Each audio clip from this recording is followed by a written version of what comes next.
يسمع لنا محمد.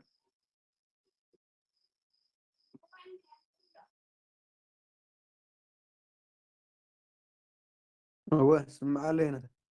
أب كلنا دي ولا بايتري. هو طيب تاني حقربه أبين تاني باي أب كل إبادتي. إيش؟ ما أنت يبزي أنت حتى لكم مبزن معك أنا زي ما ودينا ينينا.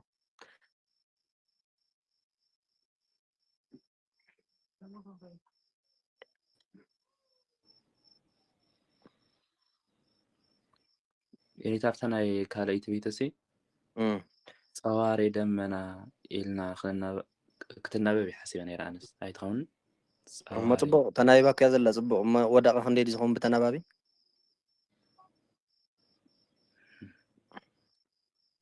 بدمنا أنت خلنا كينتا سرق إلا إيلي أسعد بدمنا أستاذ تبغى بانقر 4 5 سنة زخوننا ودق بتنابابي. صواري دمنا أنت لا بزي حلا ما لتنام شد شقة زخيدة. 4 تخون بتاع مسا እግዚአብሔር أنت بجبت فتاري سب أنت بالله مسا እግዚአብሔር أنت بجبت فتاري سب أي هون حدا سب زبل جئز يلن سب إيه زبل كالايكا أنت بجبت دي زي ما خسبري أنت أنت بجبت جبت لك أنت جبت ده أنت جبت فتار أنت جبت مدب فتار خا تقبلت مالتي مخنياتو تتاي 4 يزمدب بماندردريا أنت بجبت اللي حرق الحمش يفنك له مالتي أنت جبت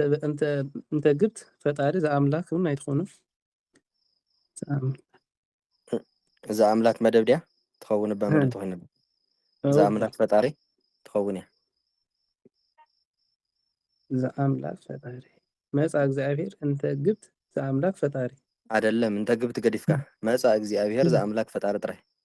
أوكي مسا እግዚአብሔር ذا أملاك فتاري أنت يوم أنت تتبل عملنا السنة يتحنتي يتحاوس صبا وديها كوتيات فيهم ما يهم تغاليت بيت مسا እግዚአብሔር أنت جبت فتاري مسولكم ጉባኤ ቃና የራሳት فيهم ወይስ ይበልኩም ንኣብነት መጻ እግዚአብሔር እንተ ግብት ፈጣሪ ኢልካ ምሽ ነው هو አኮኑ አምላክ ትብሉ ተቀበሉ ቀጽልኩም ማለት ጉባኤ ቃና አኮኑ አምላክ እስከ ለዓለም ነባሪ ኢልኩም ትብሉ ጉባኤ ቃና ኦኬ መልካም እሺ ያخለና ይብዚ ጽቡቅ በለቀጽሉ ግስዲ ዘለና ለምገባቢ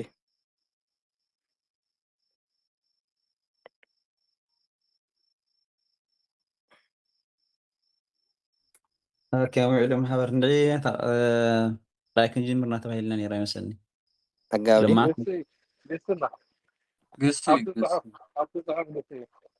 ለማ አንተ ግስዲ اوكي قصدي تاي አጽር ወርግስ اوكي سيد بلاش አብይ ገባብ ጽባህ ተጀምር ለهم ማለት ነው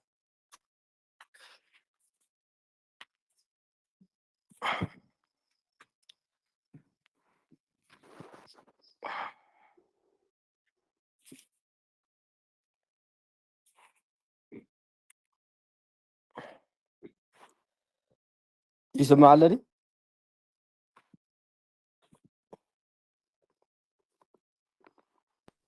لي سمع له هو ما قصلوا بقى እሺ አታ ዝህነ ዝብል በፂሓ ኣለና መስለኒ ዝህነ ፀጥ ኣለ እሺ ዝህነ ይዝህን ናይ ወዲና በየነታ ምስቀ ወዲና ኢና ዓርብ ዓርብ ተወዲና ናብ ተጊርና ኣለና ሕጂ ካባ ቦታ ኢና ዘለና ኦኬ ነው ዓርብያ እሺ ናይ ነትወዲ እሺ እሺ ኣብ በፂሓ ኣለና ማለት እዩ ሓስኣ በረደ በረደ ማለት በትግርኛ እሺ ሓስአ የሓስ يبرد يبرد يهسع يبرد نخبرد يهسع يبرد هاسيئات مبرد هسوء هسائي زبرده هسوءان هسائيان زبردو هسئت هسائي زبردت هسوءات هسائيات زبرده شي مهسئ مستهسئ بايت قصر هسائت مدبل وسائنا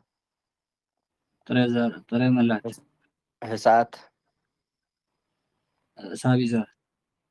هاسع برده حاشا برده قزقزه ጸጥ አለ የቁጣ የጡብ ሃባሃሎ ማዕትም ይሃስእ ጋእዝ እንዲል ምሳሌ ህሱእ ውስጠዝየ ማህስእ ባዕድ ቅጽል ሃሳእት መድበል ህስኣት ሳቢዘር ሆሳእና ጥሬ ምእላት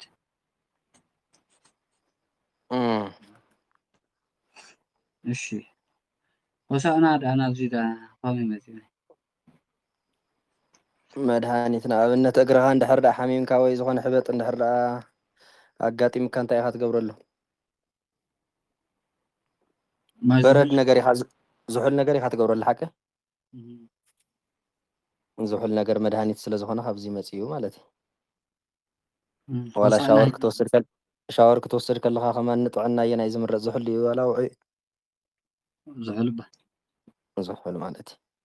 ስለዚ እዚ ምስጢሩ ርኢ መድሃኒትነቱ ርኢ ምፅኡ ትርጉሙ ሆሳእና መድሃኒት ማለት ትርጉሙ መድሃኒት ማለት እዋ ሆሳእና ማለት ዶ ማሲቲ ብኻልስ ከነምፁ ማለት ሆሳእና ገር ኮን ኮር ጥራይ ዝኾነ ክንጥቀመሉ ንኽእልና ማለት እዩ ሆሳእናስ መድሃኒትናስ ክንጥቀመሉ ንኽእልና እንታይ ኢልካ ዳ በቃ ዞሮ መድሃኒት ኢልካ ኢኻ ትጥቀመሉ ትኽእል እምበር ካልእ እንታይ ካብታ ናይ ሆሳእና ዘላ ማለት ሸዕታ ከምኡ ትገብር ከይትኾን ዋይ ኣይኮነ ማህስእ እዚአና ዳ ማህስእ ዝበላ ማህስእ መስተሃስእ ዝበሎ ባይዲ ቅፅል ዳ እሞ ዘብረደ ማለት እዩ ጸጥ ዘበለ ማሕሰእ እዚ ናይ ዓድና ከይመስለኩም እሱ እውን ይብል እንዲህ ግን ዙር ኣብ ነባሪ ኣብዚ ኣይኮነን እቀብ ማህስእ እየ ዝበሎ ንቅዱስ ጴጥሮስ ካብዚ ከመይ ገይራ እማ ማሕሲእ ክትወፅእ እዋ ገሪምኒ እኳ ውዕያት ስለዝኾነ ካብዚ ይጥዕመንኒ ነጣል እሺ ጠብ እንታይ እዩ ነታ ጠብ የጠብ ኢልዎ ዘለኹ ጠብ ደኣ እሞ ናይ ባእሲ ኦኬ ወታን የቆጣ ኦኬ የቆጣ ኦኬ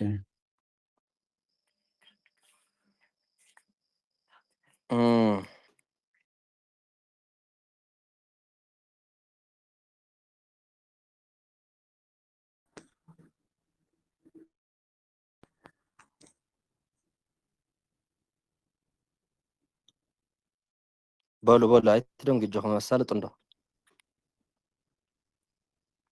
ሚት ትገብረና ፀኒሓ እሺ እታ ማህስእ መስተሃስእ ዝበለታሲ ንምንታይ ቀተለ እዩ ገይርዋ ዘሎ ባረከ ዳ ኣይ ዝሮ ኣመል እምበር ንኣመሉ መህስእ መስተሃስእ ክብል ይኽእል እንዲ ግን መህስእ መስተሃስእ ዝበለ እዩ ዘንግር ናይ ሃናይ ኣነ ኣመል መቸም ከምቲ ብዝሓለፈ ዝብልናዮ በቲ እንተረኸብካዮም በቲ ፈርሱኻዮም ማእምር መስተኣምር ከም ዝበለ እዩ ኣይመር ኢልና ማእምር መስተኣምር ምሽ ኢልና ሃሳኢልና መህስእ መስተሃስእ ንብል ኣለና ማለት እዩ ከምኡ ዝገብርዎም ዘለዉ ኣንሃን እዮም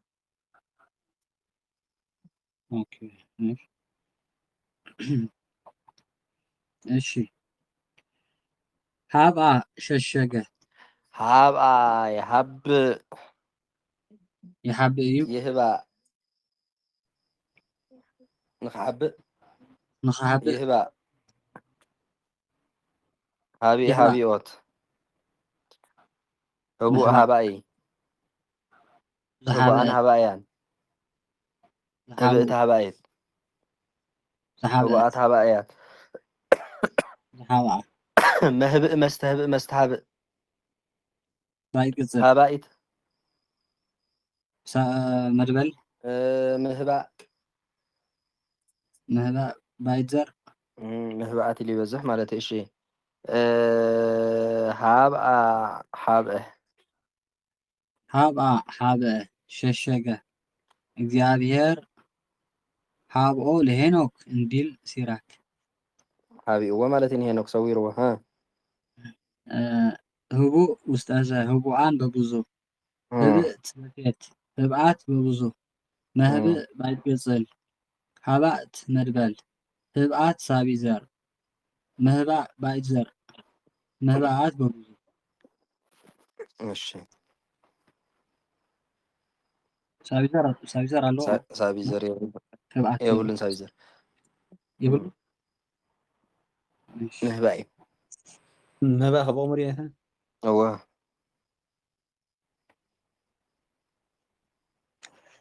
እሺ ሓዝኣ ከለከለ እዚ ከዓ ናይ ሕዛእቲ ማለት እዩ ሓዘ ይበሃል ዶ ብትግርኛ ሕዛእቲ ሓዘአ ማለት እዩ እዚ ከዓ ሓዝኣ የሓዝ ይሓዝ እዩ ይህዛእ ንኸሓዝእ ይህዛእ ይህዛእ ሃዚእ ሃዚኦት ምሕዛእ ህዙእ ሃዛኢ ዝሓዘአ ህዙኣን ሃዛእያን ዝሓዝኡ ህዝእቲ ሃዛኢት ዝሓዘአት ህዙኣት ሃዛእያት መህዝእ ዝሓዝኣ መስተህዝእ መስተሃዝእ ባይት ቅጽል ሃዛእት መድበል ህዛእት ህዛእት በሳቢ ዘር ወይም አይደለም ግን እንትን ነው ህዝእ ዘመድ ዘር ህዝእ ዘመድ ዘር ሃዛእ ድዩ እወ ህዝኣት ሳቢ ዘር እሺ ሃዝኣ ሓዝኣ ከለከለ ሓዘአ የክልክል ብቻ ህዙእ ውስጠዘ መህዝእ ባይት ቅጽል ሃዛእት መድበል ህዝ ዘመድ ዘር ህዝኣት በብዙ ህዝኣት ሳቢ ዘር እንደገና ህዝኣታት በብዙ እሺ ህዛእቲ ድኒታ هو حزاتي حزات ዝባሃል ከመይ ዝበለ زيقرب زخلكلي ዘይقرب ዝተኸልከለ እዩ ምሽ ዶ هو زخلكلي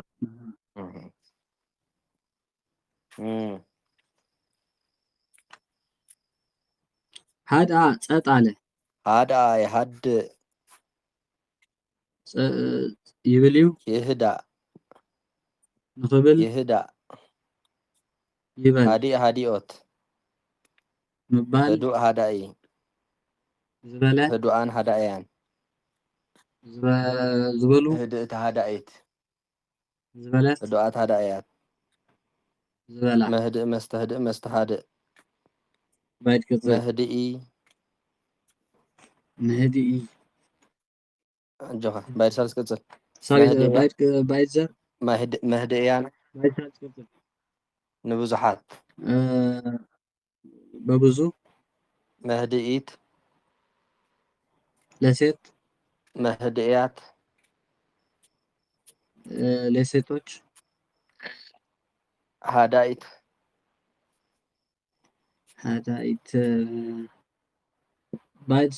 ባይት ሳልስ ቅጽል መድበል ባ መድበል ህድኣት መድበል ህድኣት ሳቢ ዘር ሃድኣ ጸጥ በለ ሃድኣ ጸጥ በለ የሁሉ ዝኾነ ዝሃይነ ሞጎድ ወሃድኣ ማእበል እንዲል ዘጻት ህዱእ ውስጠዘ مهدئ بايد قصل هادئات مدبل هادئت مدبل مهدئ بايد سالش قصل አግቶ መሃሊአ ንዴት ውእቱ እንዲል ፈላስ ህድአት ሳቢዘር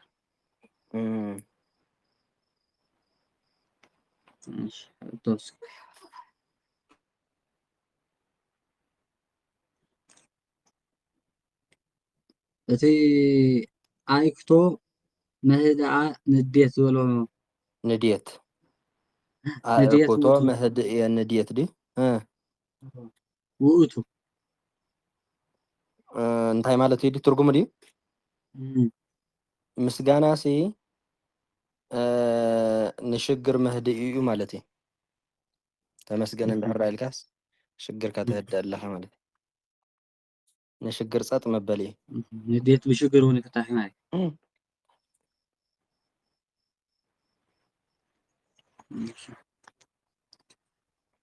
ሃጣ አጣ ሰአነ ማለት እዩ ሃጣ የሃጥእ ይስእን እዩ ይህጣ ንኽስእን ይህጣ ይስአን ሃጢእ ሃጢኦት ምስኣን ህጡእ ሃጣኢ ዝሰኣነ ህጡኣን ሃጣያን ዝሰኣኑ ህጥእት ሃጣይት ዝሰኣነት ህጡኣት ሃጣያት ዝሰኣና ምህጥእ መስተህጥእ መስተሃጥእ ባይድ ቅጽል ሃጣ ነው ረበ ስሉስ ህጡእ ሃጥእ ሃጣኢ ሃጥእ ረሲዕናዮ እኮ ዝሓጠ ህጡኣን ሃጣኣን ሃጣያን ዝሓጥኡ ህጥእቲ ሃጥእቲ ሃጣይት ዝሰኣኑ ህጡኣት ሃጣኣት ሃጣያት ዝሰኣና ምህጥእ መስተህጥእ መስተሃጥእ ባይድ ቅጽል ሃጣይት መድበል ሃጢኣት ምእላድ ምእላድ ሃጢኣት ምእላድ ሃጣይ ሃጣውእ በብዙ ምህጣእ ምህጣእ ባይድ ዘር መልካም ህጣት ህጣት ሳቢብ ዘር ሃጣ ሰአነ ሃጣ ሰኣነ አጣ ይግእሩ ወይ ሃጡ እክለ እንዲል ሶቅ ይብሎ ሃጥእ ሃጥ ትርጉም እንታይ ማለት ይግእር ወይ ሃጡ እክለ እንታይ ማለት እዩ ይግእሩ ይግእር ወይ ሃጡ እክለ ይጨዋሉ እህልን ፈጽሞ እኽሊ ይስእኑ ኮነ ነቕኒዕኩም ተርጉምዋ ብኣፍዛዥ ጌርኩም ተርጉምዋ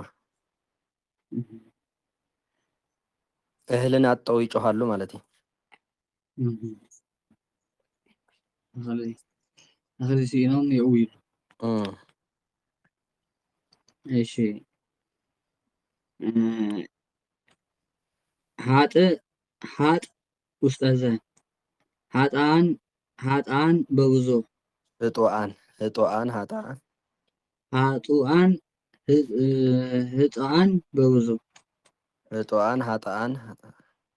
ህጡኣን ሃጣን በብዙ ህጥእት ሃጥእት ደሴት ሃጡኣት ሃይ ትበልህ ነው ህጡኣት ሃጥኣት በብዙ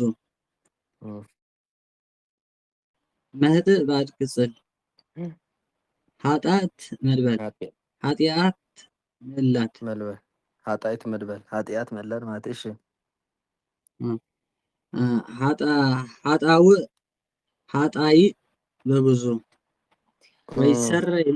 ወይስረይ ለነ ሃጣውኢነ እንዲል ቅዳሴ ይስረይ ለነ ሃጣውኢነ መልካ ኣብ መዓሲ ዝንበብ ኣብ ሕማማት ይንበብ ዶ ወይስረይ ለነ ይንበብ ሃጢኣትና ያቅረይ በለልና ማለት እሺ ክልኤቲ ሃጣይ እንዲል ሲራክ አእምር ህማመከ ወኃጢአከ እንዲል ራዕየ ዮሐንስ እንታይ ማለት እዩ?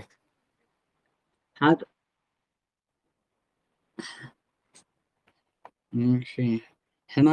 ሕማምካን ኃጢአትካን ፍለጥ ሕማምካን ኃጢአታትካን ማለት ነው። ብዙ ሕመምህና ኃጢአቶችህን እወቅ። እሺ ኃጢአት ሳቢዘር ህጣት ዳ ህጣት ሳቢዘር ምህጣእ ማህጥእ ባይዘር ወመሃጣ አይግብርት ማእከላ እንትካት እንዲል እዝራ መሃጣት መሃጥእ እዝራ እንታይ ኢሉ እስኪ ወመሃጣ አግብርት ማእከላ እንትካት እሺ ማእከላ እንትካት እሺ መሃጣት መሃጥእ በብዙ ምህጣት ዶ ምህጣእ ዝበሎ ክበዝሕ ከሎ ምህጣት ማህጥእ ዝበሎ ከዓ ማሃጥእ ኢሉ ይበዝሕ ማለት እዩ። ምህጣት መሃጥእ በብዙ እሺ ይትህጣእ ፈድፋደ ኃጢአት ሰራ او ሓጢአት ሰርሐ ክኸውን ከሎ ከዓ ማለት እዩ። ስለዚ ሃጣእ ዝብል ግሲ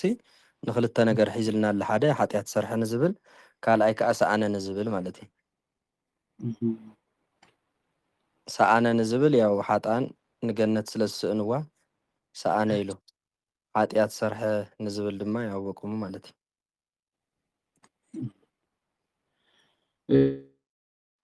እሺ ዋን ሕቶተሊ መሃጥ እንታይ ይነታ ባይድ ዘር ባይድ ዘር ድዩ መሃጥ መስኣኒ ወይ ከዓ ሓጢአት መስርሒ ስእነ ብዝበሎ ሰኣነ ብዝበሎ መስኣኒ ሓጢአት ሰርሐ ብዝበሎ ከዓ ሓጢአት መስርሒ ማለት እዩ። ኃጢአት መስርሕን እንታይ ንኩም ባባ ነታ ኃጢአት መስርሕን መስኣንን ሰኣነ ብዝበሎ መስእን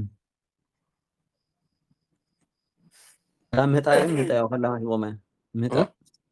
ካብ ምህጣእ ተኻሪት ምስኣን ምህጣእ ማለት እዩ።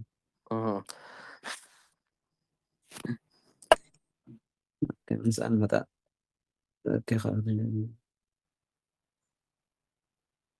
እሺ ለምዓ ለማ ቦግ አለ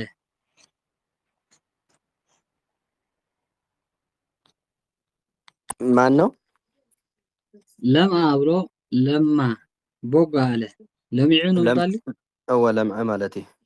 لمع يلمعيو يلمع نخلمع يلمع لميئوت يلمع لموء لمعي زلمع لمعان لمعيان زلمعو لمئت لمعيت زلمعت لمعات لمعيات زلمع ملمئ مستلامئ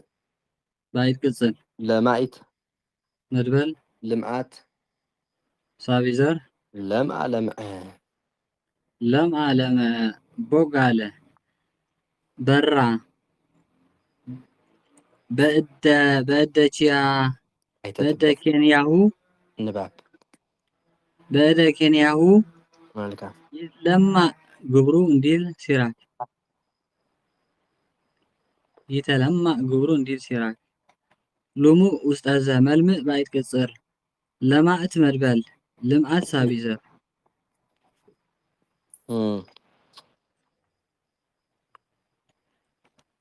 ايش حطوا لنا لا لنبادا كونه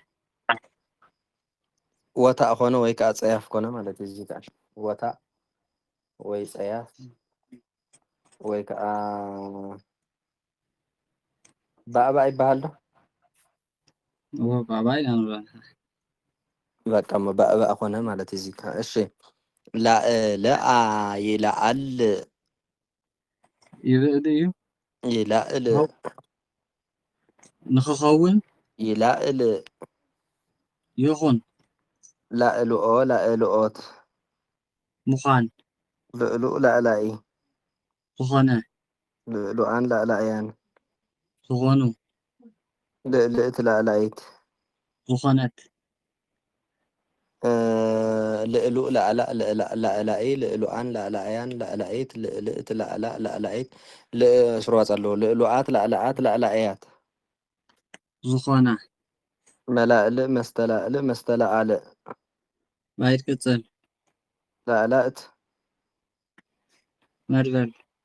لا لا لا بقى لا أخونا بابا كونه يلسان لا يلال انزا يتلا على بلسان ويدهك بنبي فيدلات ديل عفا تيبلو ماشي لؤلؤ لا أستاذة اسمه صياف ولا لسان نديل زفترة زعات لؤلؤان لا بوزو لئلئت لا لسيت ملائلئ بعيد كتصر لا مربل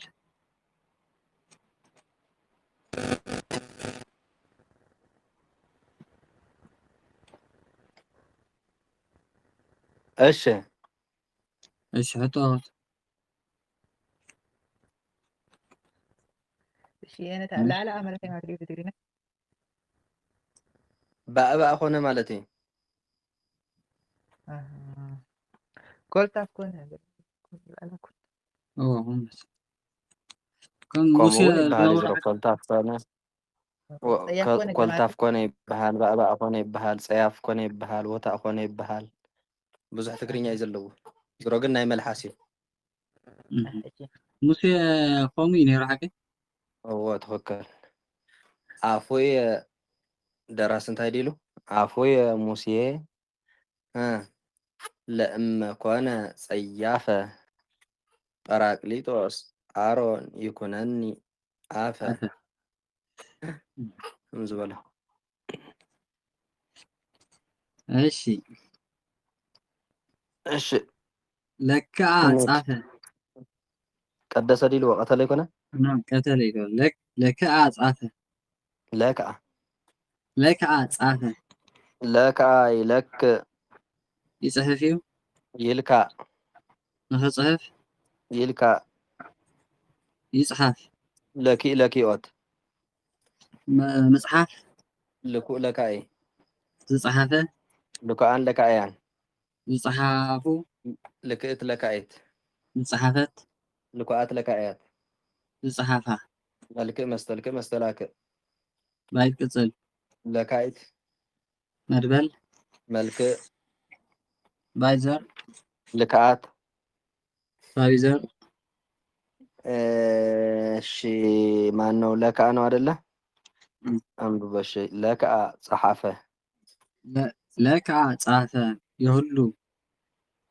ለካ ይኩዎ ውስተ መጽሐፍ እንዲል ሲራክ ልኩ ውስተ ዘ መልክዕ ባይት ቅጽል መልክዓን በብዙ መልክዕት ለሴት መልክዓት በብዙ ለካእት መድበል መልክዕ ባይት ዘር መልክዕት በብዙ መልክዓት በብዙ ልክዓት ሳቢ ዘር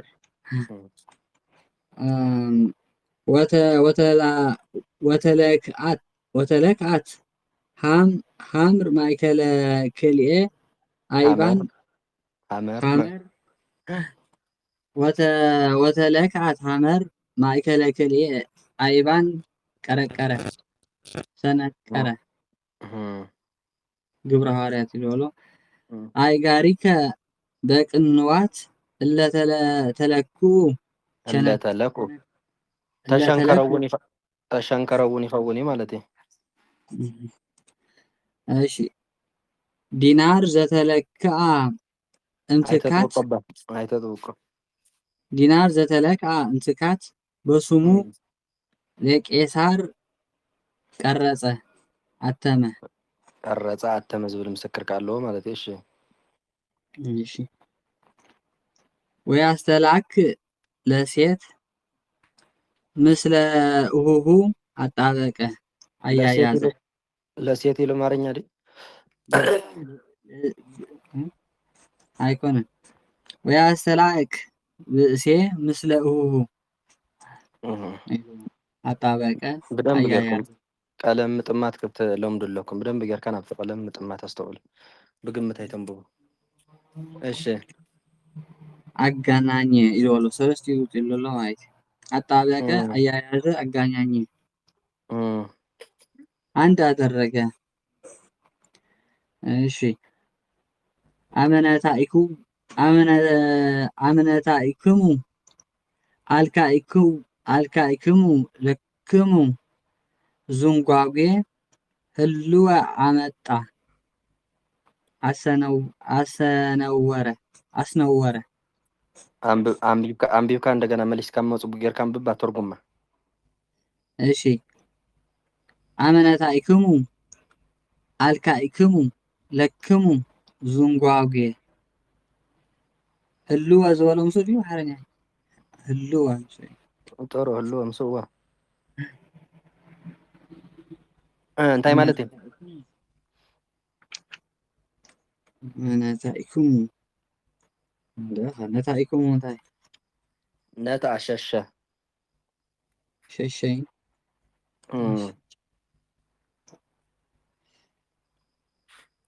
ብትሸሹ ቀጽል ብትሸሹ ለኩም ዙንጓጌ ህልወ መጽሐፍ ብትሸሹ ያለ የሆነ ያው አሽሙር ከአሽሙር ለራሳችሁ አወጣችሁ ማለት ነው አወጣሁም ከለ እንደ ሐቀ አወጣ አስነወረ ይባሉ እንተ ዳ ሐዲንኩም ስን ርእሱኹም ካብ አሽሙር አውጽኢኹም ኣለኹም ማለት እዩ ካብ አሽሙር አሽሙር ከምዚ ቀልዲ እዩ ዋላ ካልእ እዎ ከምዚ አይሁድ ዝገብርዎ ዝነበሩ ዝንጓጉ መስቀል ኣመ ተወፈየ ንብሎ እስኪ ወዲ ኣምላኽ እንትኾን ካብ መስቀል ውረድ እስኪ መን ይዛረመካ ተነበእ ምቕላድ ማለት እዩ ከምዚ ላግፂ ገለ ማለት እዩ ላግፂ ማለት እዩ ትኽክል እሺ ወላ ሕቶ ተልዩ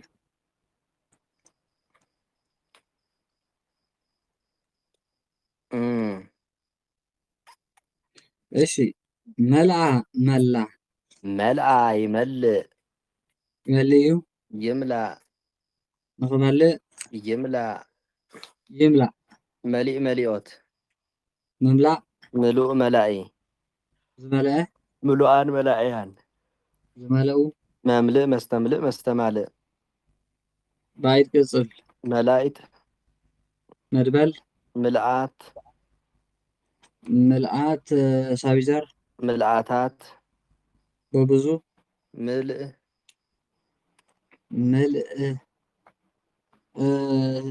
እንታይ ዘመዘር ለእግዚአብሔር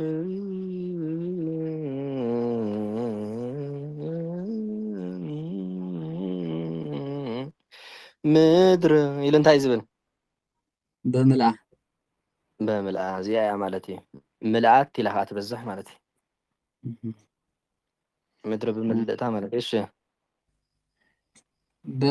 በብዙ እናዮ መልኣታት እሺ መልአ መላ ሙሉእ ውስጠዘ መምልእ መስተምልእ መስተማልእ ባይት ቅጽል መላኢት መድበል ምልእ ዘመዘር ምልኣት በብዙ ምልኣት ሳቢዘር እቲ ሓደ ማለት እዩ መልኣታት በብዙ ይመሳሰል እታ ምልኣት ናይ ሳቢዘር ምልኣትን ናይ ምልእ ብዙሓትን ማለት ተመሳሰልቲ እየን እሺ መልአ መንፈስ ቅዱስ ላዕለ ዘካርያስ አደረ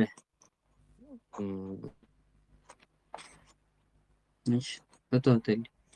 مل انت اين تهزم الزر مل ምልኡነት ማለት እዩ ኣብ ምንታይ ዘሎ መልኣ መንፈስ ቅዱስ ላይ ለመርኣዎ መርኣት ንብሎ ኣሎ ዶ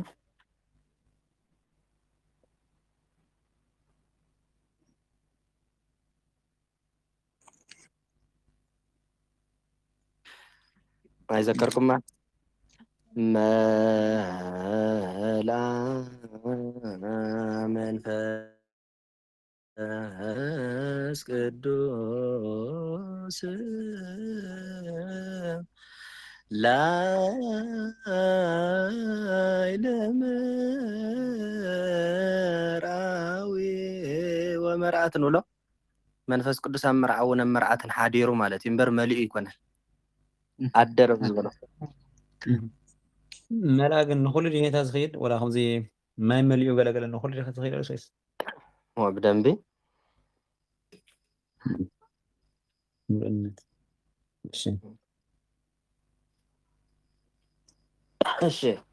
እሺ መለአ እግር መንገድ ሄደ ማን ነው መለአ ኢሉ እግር መንገድ ሄደ እዞር ኢሉ ኸደ ማለት እዩ መለአ ይመልእ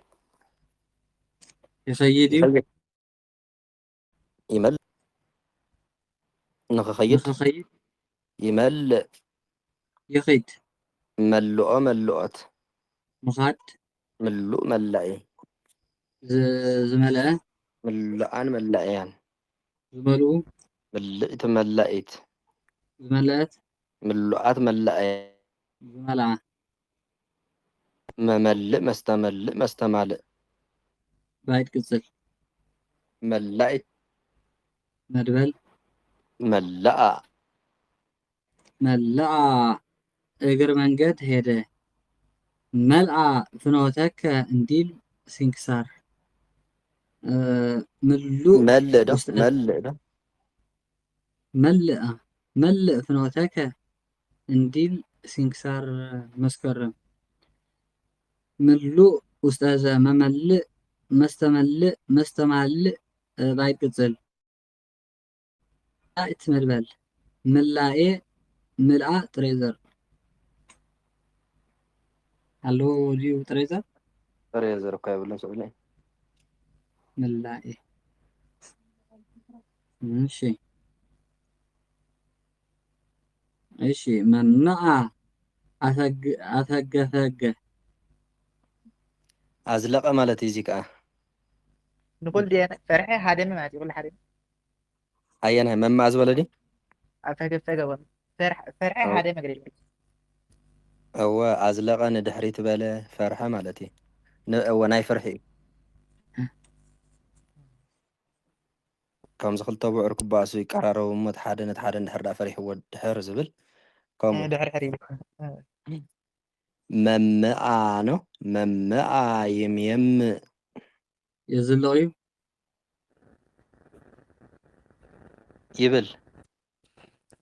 يبل قبله ولا يزلغ يمم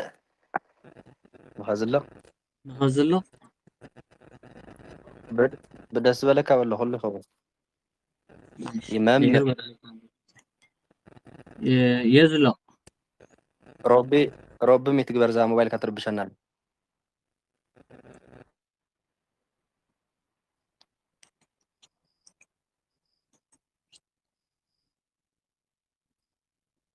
ماشي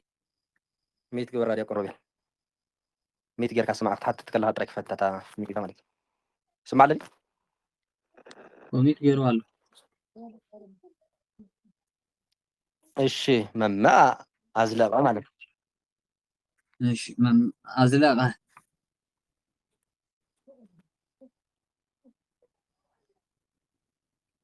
إلا يدا هو هذا أستاذ زوجي ماله ممو ممعي زلزلقة ممعان ممعيان زلزلقوا ممئت ممعيت زلزلقت ممعات ممعيات ززلقة مستمم مستمام بايت قصل ممايت مدبل ممائي مماء تريزر ممم بايزر مماء أزلقة مما أزلاقة ممو ممو وقويو فرع دنقطة وممو مسافن تأيدهم انديل زصعت مسافنت إيدوم مسافن تأيدهم انديل زصعت ممو أستاذة ممم بايت قصل ممايت مدبل ممعي تريزر إلى ممعا ومصنع انديل صوفانيا صوفو فرحات وممعي انديل سينكسار بطر ممعات وممعيات بوزو مماءات ببزو شيء ممعات ممعيات بوزو ممم بايتزر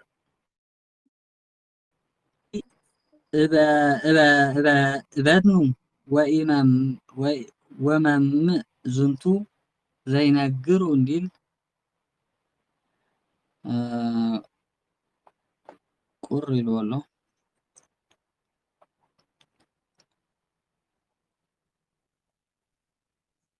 እሺ تريزر خمي جنتا مما مما دي ترجم دي شبرتي ወይ ከዓ ፍርሒ ማለት እዩ لوتي حدي ድንጋፀ هو ተመሳሳሊ አንተ ድንጋፀን ተርክማይን ድንጋፀ ሽብርቲ ፍርሒ ሽብርቲ ለተምም አው ሙስና ክብል እንከለኮ ናይ ፍርሕን ናይ ጥፍኣትን ግዜ ማለት እዩ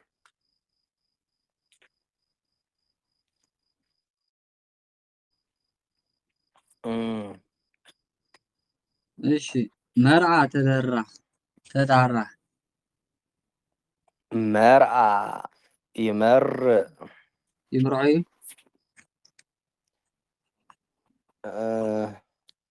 ተመርዖ ዲልካ ኢኻ መርዓ ዲ ተጣራ ይብሉ نعم تاني نرازيا ተጣራ የዝሙት ይብሉ ዘሞ ማለት እዩ هو نعم زما يا ታኑሎ ዞሮ ዞሮ ናይ ዝሙት ዋይ ዜማ እንዲዩ ግን ድሓን ዘሞ ብዝብል ሓዝወት ምስጢሩ ግን ናይ ዝሙት ዋይ ዜማ ማለት እዩ እዚ ምኩሻም ተባሂሉ ዝፍለጥ ኦኬ መርዓ ዘመወ ይመር ይዝሙዩ ይምራእ ንኽዝሙ ይምራእ ይዘሙ መሪእ ምዝማው ምሩእ መራኢ ዝዘመወ ምሩኣን መራእያን ዝዘመው ምርእቲ መራኢት ዝዘመወት ምሩኣት መራእያት ዝዘመዋ መምርእ መስተምርእ መስተማርእ ባይት ቅፅል መራኢት መድበል ምርኣት ሳቢዘር መርዓ ባይዘር ሬዘር ሬዘር መርዓ ክትብሉ ከለኹም ሕጂ ያው ወዳቂዩ ዝብል ሰብ ይሳነን ግን መርዓ ብኣንቀጹ ይለዓል እዩ ብትሬዘር ከዓ ወዳቂ እዩ ማለት እዩ ሕዝዎ ብደንብ ጌርኩም እሺ መርዓ ዘመወ የዝሙት ብእሲት አንቲ ትመርእ በብእሲ እንዲል ቄት ይበሎ ምሩእ ውስጣዘ أنت يبلنا مرآة أستوعب كان أنت دم بيجوا بأسيت أنت أنت تمر بأسيت أنت تمر تصحف بأسيت ديو زي كده هو هم والله أيوة. بأسيت أنت تمر ببأسي بسبب أي تقوى شمس بيت مالتي بأسيت أنت ماشي تمر بأسيت انديل اوكي مرو استاذة مرعات لاسيت مرقت دع عايز يكون ببون ده إيه مرقت لاسيت مبرق بايد قصل مرع مرعات سابيزر جبرة زموته ومرعاته انديل فما يقولوا مرعاتات بوزو مرعى تريزر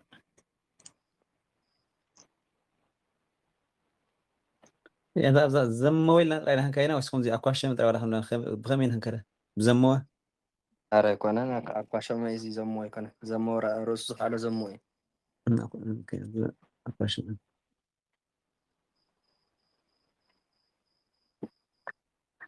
مرأة شيء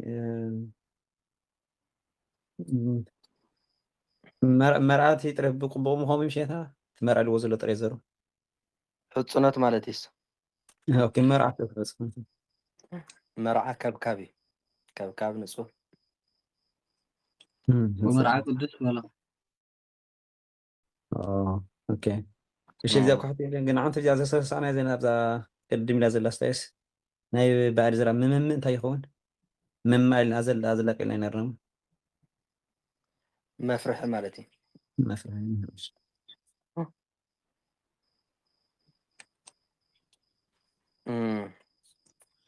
ايشي مو موقع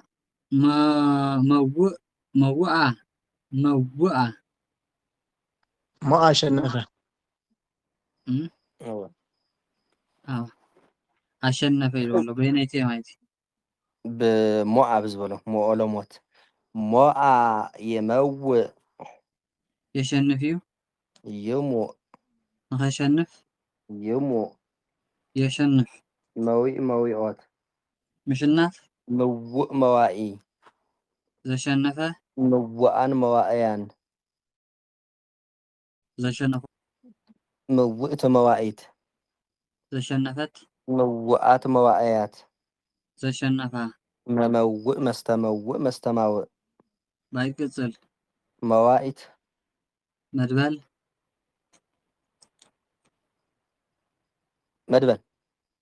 مدبل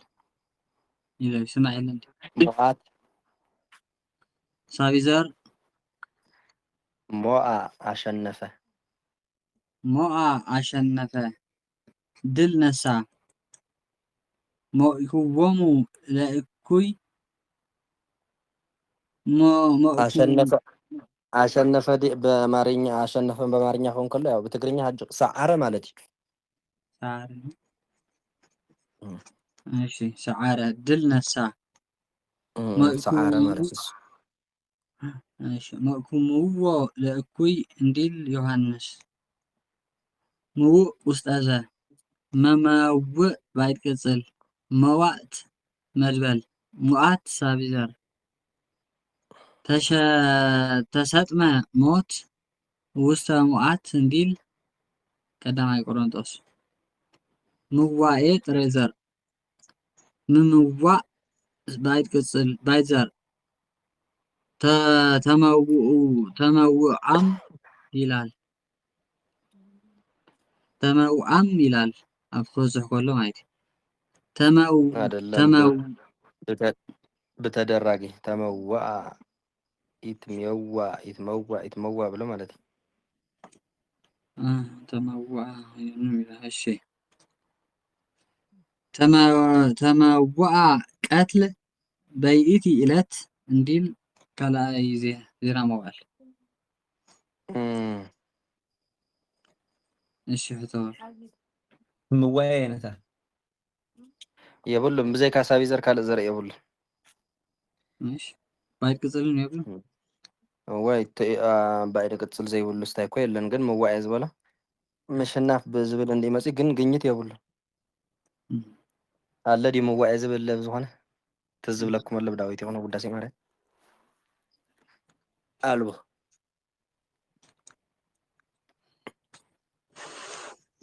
እሺ መጻ መጣ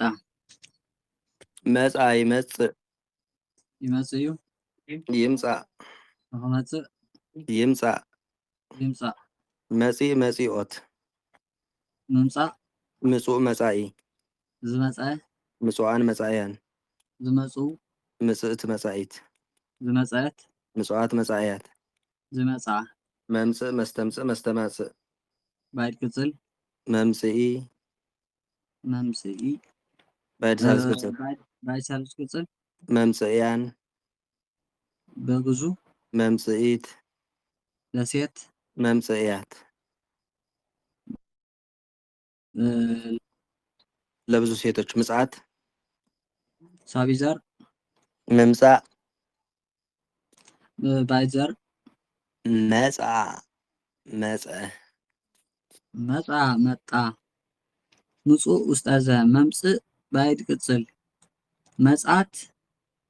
መድበል መምጽኢ ባይድ ሳልስ ቅጽል መምጽኤ ምስጢር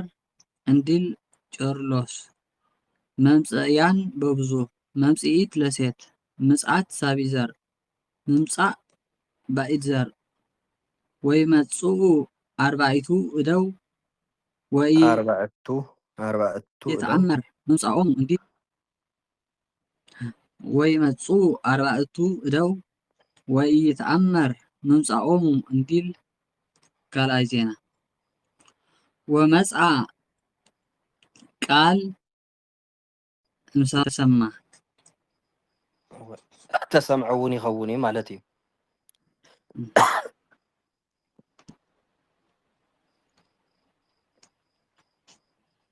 እሺ ሰምዓ ሰማ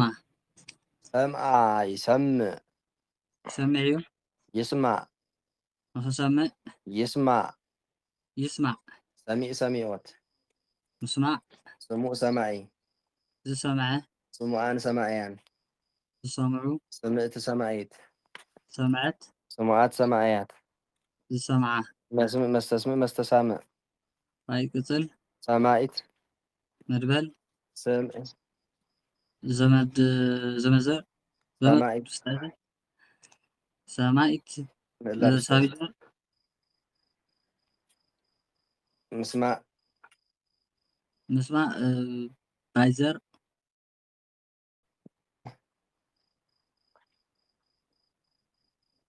ጥሬዘር ጥሬዘር ስሙዓት በብዙ ስሙዕ አይደለም ስሙዓት ደኣ እንትን ምዕላድ ስሙዓታት በብዙ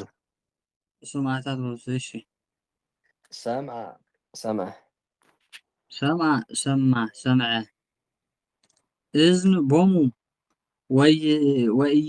ሰምዑ እንዲል መዝሙር እንታይ ማለት እዩ እዝን እንዳሃለዎም ሲ ዘይሰምዑ ጆሮ አላቸው አይሰሙም እንጂ ማለት እዩ ወንጀ ክኸውን ከሎ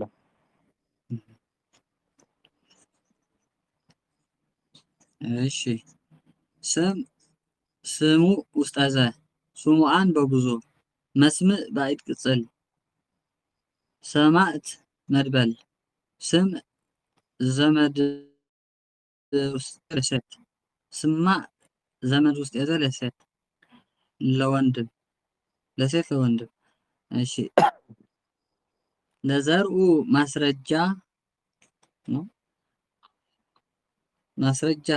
ግዕዝ ሆን እሺ ለዘርኡ ማስረጃ ወውእቱ መጻ ለስምዕ እንዲል ማቴዎስ ማስረጃ ዝብሎ ግዕዝ ኮይኑ ሎ አይዲ እስኪ ለዘርኡ ማስረጃ ኢሉ እንታይ ኢሉ ናይቱ ስም ኢሉ ዘመድ ዘር ውስጥ ዘምሽሉ ሎ ሕጂና እናቱ መረዳእታ ማለት እዩ እሱስ ግኝት ኣለዎ እዩ ግኝቱ ከዓ ዝበላ ማለት እንታይ ኢሉ ነይሩ ووتو مسعى لسمع ለስምዕ እወ ግኝታስ እዚኣ እያ ማለት እዩ ماشي لوست أزاو يتكون سمعة بحسات لا إلى بيسك مسكرة መልካም ماشي سمعت بوزو سمعت بوزو سمعت مقلاد ሰማይ ትበልዕ سمعت مقلاد ماشي سمعتات بوزو ሰማዕታት سمعتات بوزو سمعت سابيزر مسمع بايزر مسمعات بوزو وسط مسمع إذن انديل مزمور سمع تريزر يبيع عرقاوي يتوتر ይታውትር يتاوتر سمعي امساب انديل فلكسيوس سمعات ببزو سمعات مقلاد ووضع سمعاتو وستا كلو سوريا انديل ماتيوس سمعاتات ببزو እሺ ماشي هاتو تريزر الودي እወ ኣለዎ መስማት ማለት እዩ ክልቲኡ ማለት እዩ ክልቲኡ ሱማኤ ኢልዎ ስማኤ የብሉን ስማኤ ጥራይ سمعي سمو آيلولو ስሙዓ ድዩ أوه እሱ እንታይ መስለኩም ስሙ ነቲ ሰብሲ ስሙዓ ብትራእስ ክኸውን ይኽእል እዩ ኣትራእስ እያ እምበር ስሙዓ ኢሉስ ትሬዘር ይኸውን ስማኤ ከም ስማዕ ረኺብኩም ናይ ፅልሕኩም ስማኤ መስማት ምስማዕ ማለት እዩ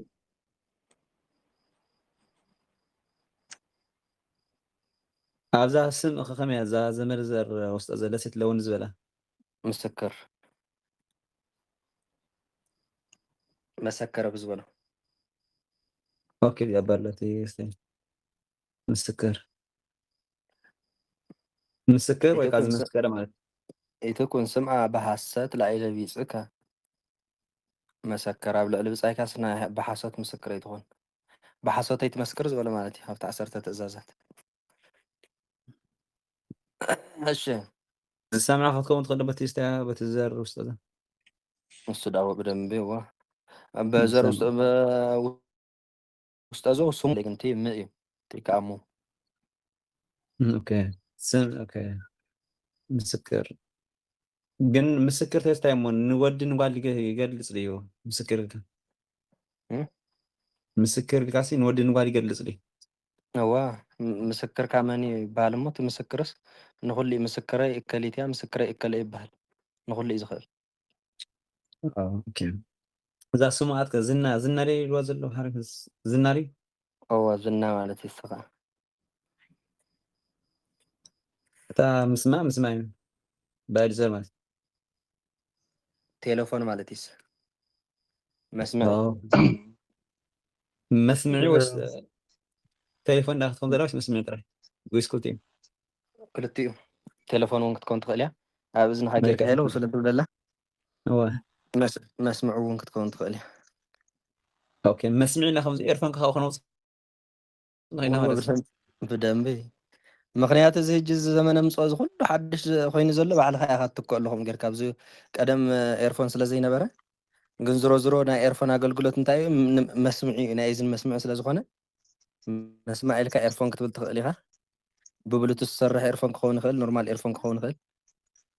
እንደገና ከዓ ቴሌፎን ክትብል ትኽእል ኢኻ ኖኪያ ቴሌፎን ክኸውን ይኽእል ስማርት ቴሌፎን ክኸውን ይኽእል ማለት እዩ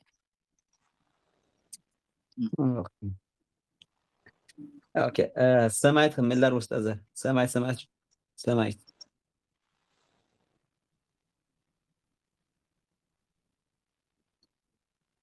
ሰማዕት ማለት እኮ ምስክር ማለት እዩ ጊዮርጊስ ሰማዕት ያው ሰማዕት በቁም ብናይ ትግርኛ እንጥቀመሉ ከምሸለ ሰማዕት ማለት ስለ ሃይማኖቱስ ብዘይኣምኑ ሰባት ሰማዕትነት ዝተቐበለ ማለት እዩ ኦኬ ምስክር ኣብ ሊብያ ገለ ተሰየፉ ገለ ማለት ድዩ ዜናታ ዋ እሱ ደኣ ኣብ ሊብያ ዝተሰየፉ ክኾኑ ይኽእሉ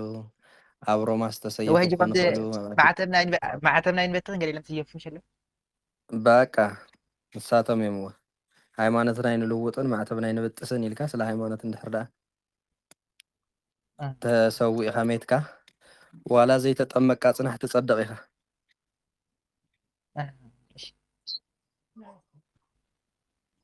ቢታውትር ስማኤ ዝበለኸ ያታ ቢታውትር ስማኤ እንታይ ዝበላ ቢታውትር ስማኤ እንሰብ ዝበለኸ ቢታውትር ስማኤ ድዩ هو هو ካብ ሰብስ ኩሉ ግዜ ወረይ ትስማዕ ማለት እዩ ቢታውትር ማለት ወትሩ ኩሉ ግዜ ማለት ኣይተዘውትርዎ ኣይተዘውትሮ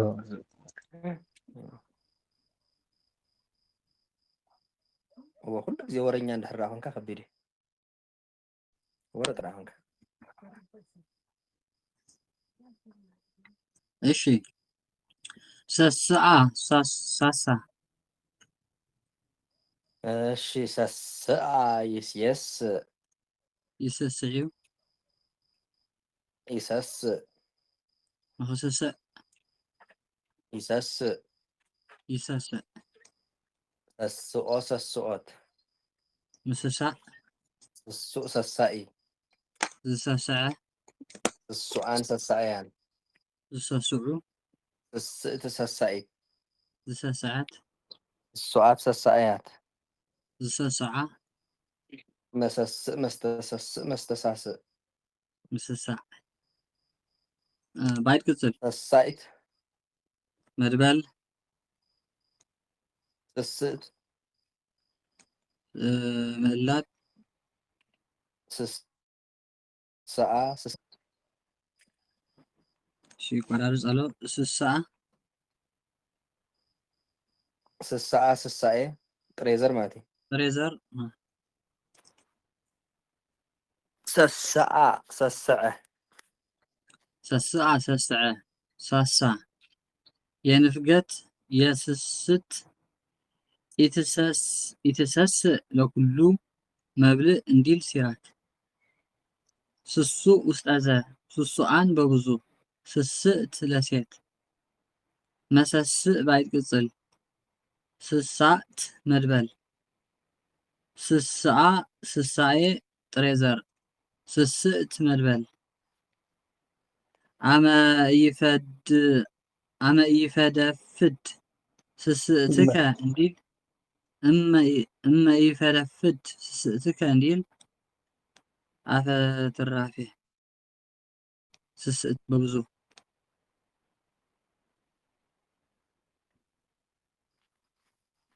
እሺ እሺ ስሳ እንታይ ይሆን ስሳ ስሳኤን ጥሬዘር ኩሉ ካብ ስስዕ ትወፃእ ካልእ ትርጉም የለን እዚ ኩሉ ስስዕቲ ማለት ولا نمدار كل ما هيش الطعمات يمكن السامة ስስዕ ማለት እዩ እሺ ሰርዓ ሰራ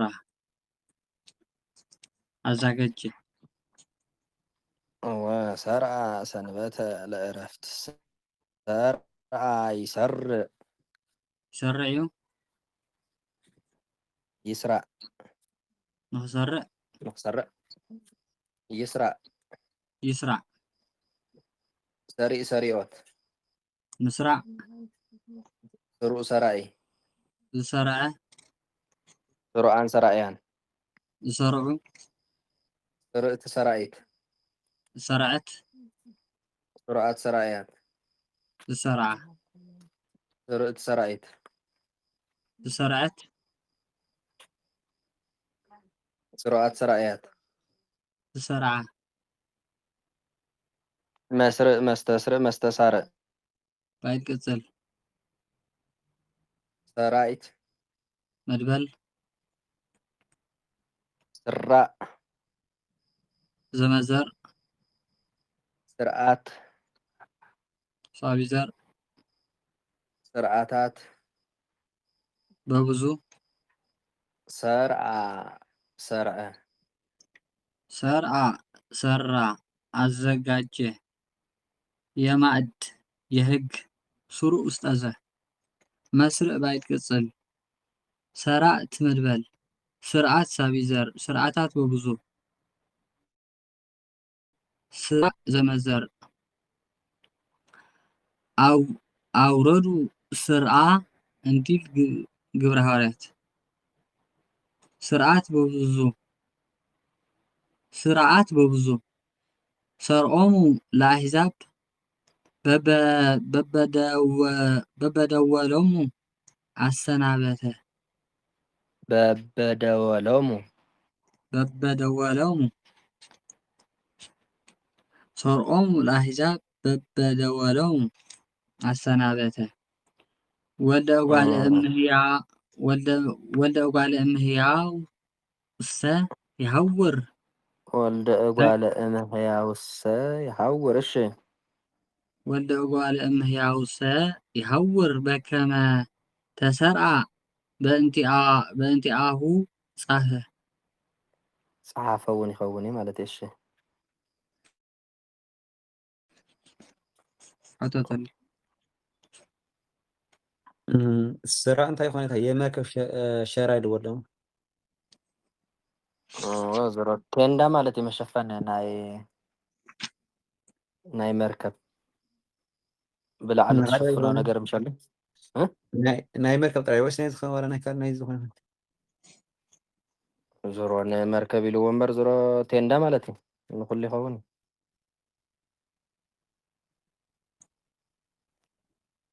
ቴንዳ ቴንዳ ጨረት ንብሎ ነገር ምሻለ ብላዕሊ ኣይኮነን ታጊ ዛባ ስራ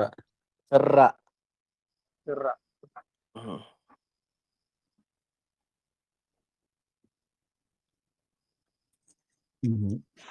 እሺ ሰብዓ ስድስት ሰባት አደረገ እሺ አሃዝ ክንደይ ሒዝና ኣለና ሕጂ ክንደይ በፂሕና ኣለና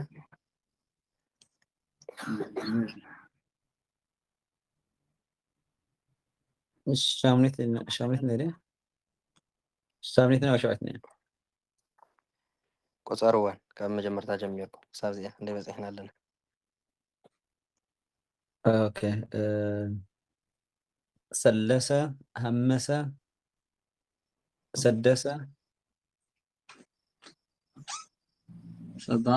ሰለስተ ሰብዓ يجي نايله معك ሰብዓ ሰልሃ ወላ شيء أربعة عسرة حمشته سمنت فينا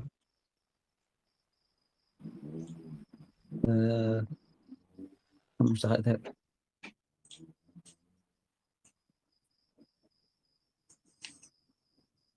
سنترين قدي حمشة ولا سنية سمنا خيرانا سمنا وبارنا وش الشيء شدشت وصحنا لنا مالتي أحس الشيء سبع يسيب يقبري يسب يقبر يسب يقبر سبو سابع سبعي شو زقبره سبعان سابعان سبعيان زقبرو سبعت سابعت سبعيت زقبرت سبعات سابعات سبعيات زقبره مسبع مستسبع مستسابع بعد قصل سبعيت مدبل مسبعي بعد سالس قصل بعد سالس قصل عجب سبعتو مقلاد قول مقلاد እሺ ሰብኡ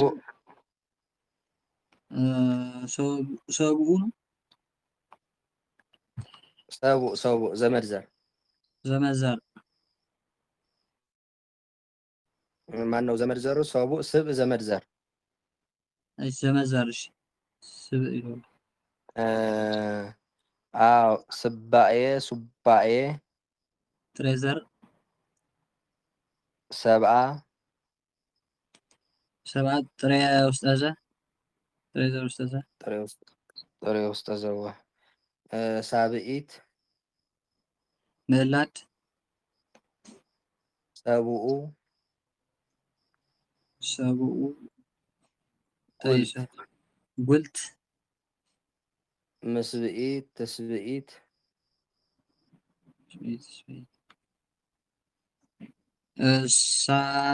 አይ ባይድ ቅጽል ባይድ ከመላ ድባ ባይድ ከመላ እሺ ሰብዓት ኢልና ዶ እሺ ሰብአ ሸውዓተ ገበረ ሰብአ ሸውዓተ ገበረ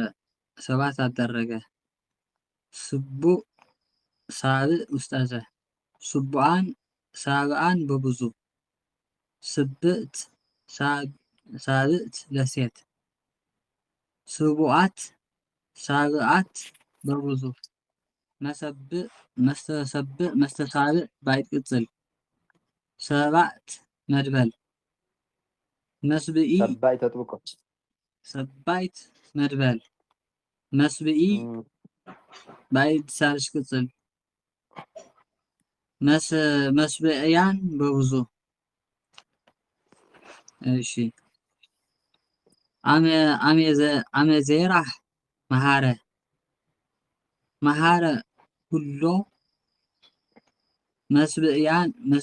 መስብእያነ ወመታርያነ ስሩ አስማታም ኮነ እወ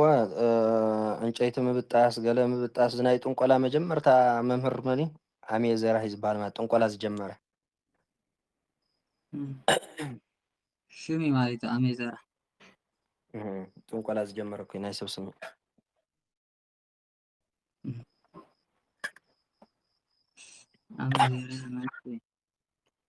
ሰብዓቱ ምእላድ ጉልት የወንዶች ነወዳት ጥራይ ማለት ሰብዓቱ ኢልካ ሰብዓቱ አዋልድ ይባሃል ሰብዓቱ ደው ይዝብል ሰብኡ ጉልት የሴቶች እዚካ ሰብኡ ደው ይብልን ሰብኡ አንስቲ ይዝብል ማነው ሰብኡ አይኖስ ይዝብል ንገቢር እንተገብረካ ይኽእል እሺ ሰብኡ አንስት እንዲል ኢሳይያስ 4 ሰብኡ ዘመዘር የዕለት ቅጽል ወና ዕለት ቅጽል እዚካ ስቡዓት በብዙ ስቡእ ዘመዘር ሰብኡ እንድሕራይሉ ሰቡዓት ማለት እዩ ሰብዓት በብዙ ስቡእ ዘመዘር የጊዜ ቅጽል አይደለም ስብእዳ አምንታይ ዘለለ ሰብሃ ከዝበ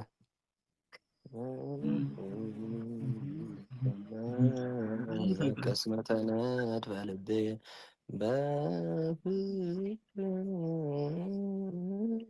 አምንታይ በልዋ እስኪ ሚካኤል በልዋ እስኪ በቀሽ ሰብአ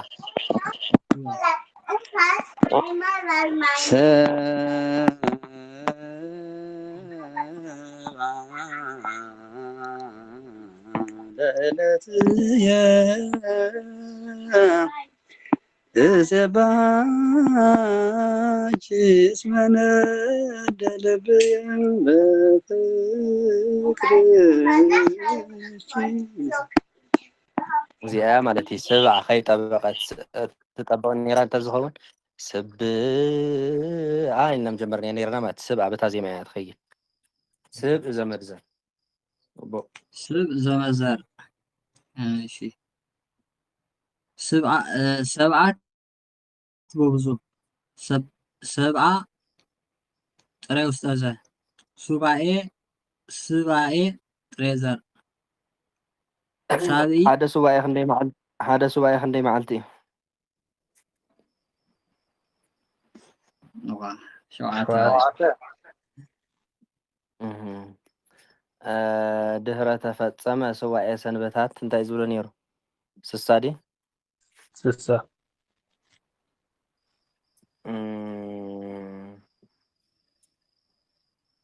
ሓደ ሱባኤ ክንደይ ኢልናዮ? شوعة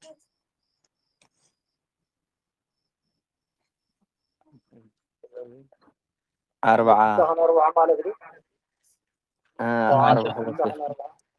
4 ወስኪ 4 ወስኪ 40 قدام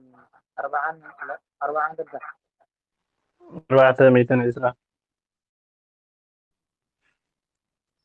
420 እንዴ سسة باي سسة ደምሮ እስኪ ጽጌር هو 420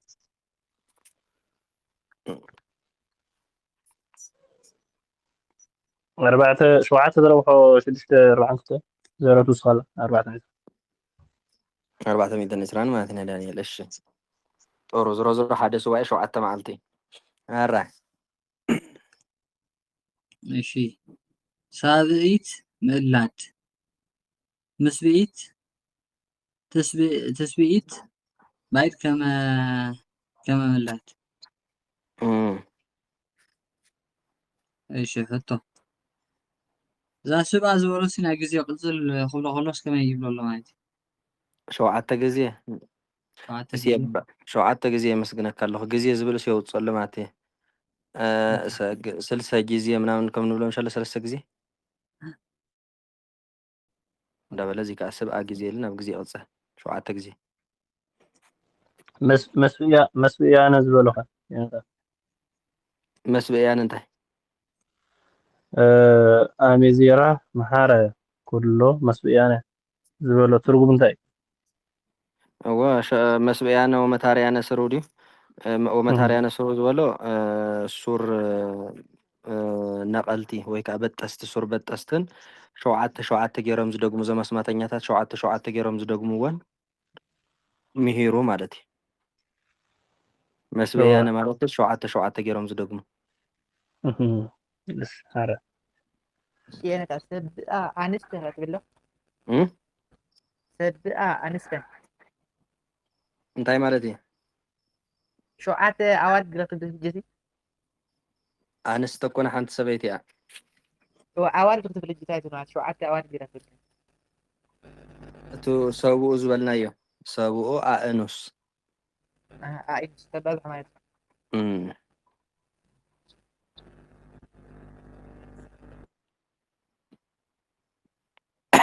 እሺ እሺ ሱባኤ ኸልቲ ሓረድ እየ እንታ ጥሬ ዘሮ ሱባኤስ ሱባኤ ሱባኤ ዲ እዎ ስባኤ ዝበለ እኳ 7 ምዃኑ እንዴ ሱባኤ ዝበለ በቑሙ ስባኤ ከዓ 7 ማለት እዩ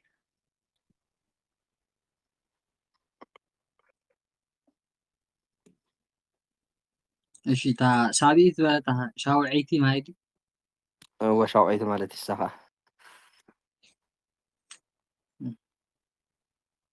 ምስቢኢት ከየነታ እንታይ ዝበለት ምስቢኢት ምስቢኢት እንታይ ነይሩ ዘሩ ባይት ከመ ምዕላድ ሳብዒት ምዕላድ ዲና ኢልና ነርና ምስቢኢትና ምስቢኢት 7 ማለት እዩ ተስቢኢት እውን 7 ማለት እዩ ተስቢኢትና ተስቢኢት ይፈላለዩ ከመይ ማለት እዩ ከመይ እንታይ ፍድኔተን 7 ትልከለ ተሰብኣ ሰብ ሆነ ናብ ዝብል ምሻል ናብኡ ከይነ ኸይድ ኢለ እንድሕር ጌርናዮ ተስብእት እንድሕር ጌርናዮ ሰብ ምዃን እዩ ኢና ኦኬ ስቤት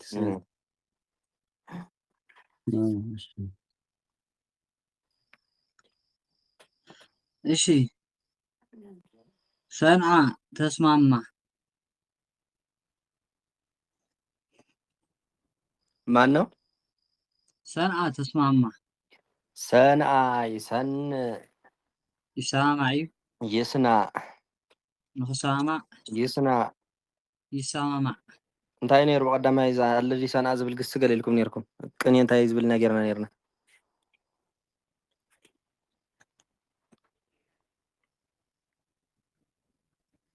ስንኡ ዲ ነይሩ ስንኡ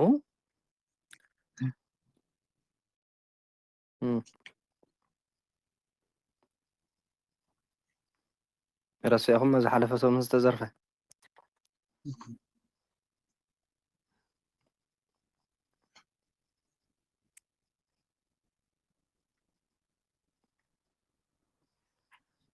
በል እሺ እሺ ሰንዓ ተስማማ ሰንዓ ይሰንዕ ይሰማዕ እዩ ይስናዕ ንኽሰማማዕ ይስናዕ ይሰማማዕ ሰኒኦት ምስምማዕ ስኑእ ሰናኢ ዝተሰማምዐ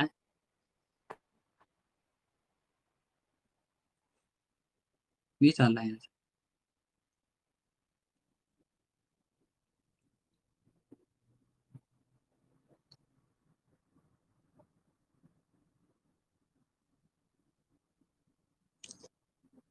ስንእቲ ሰናኢት ዝተሰማምዐት ስኑኣት ሰናእያት ዝተሰማምዐ መስንእ መስተስንእ መስተሳንእ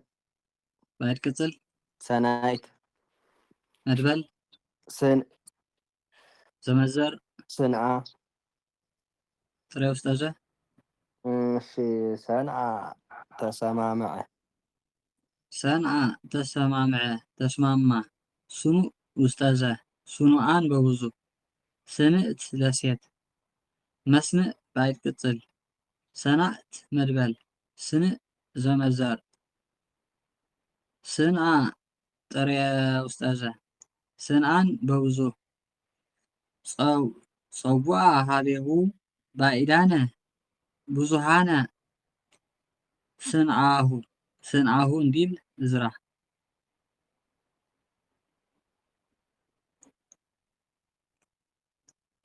እሺ ያቶ أنا هأخذ هباتي زمر زجرسي نأخذ ردة تكون سهلة بلمها كلها نبل سن أنت يكون إيتا ስምምነት ስምምዕ ማለት እዩ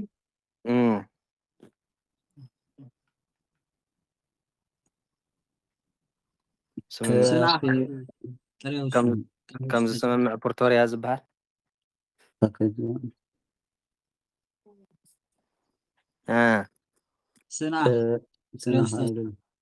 ስና ዲ ስናዳ ዝተሰማምዐ ወይ ከዓ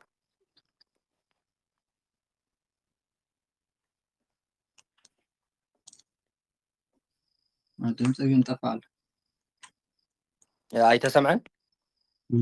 ኣይተሰምዐን ስናዳ ዝተሰማምዐ ወይ ከዓ ዝሰማማዕ ቅፅል እዩ ናብ ሰብ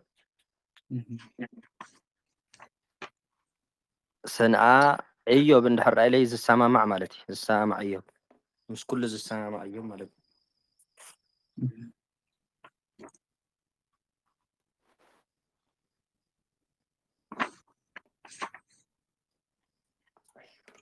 እሺ ሳዕስዓ ቅልጥፍ ጥፍ አለ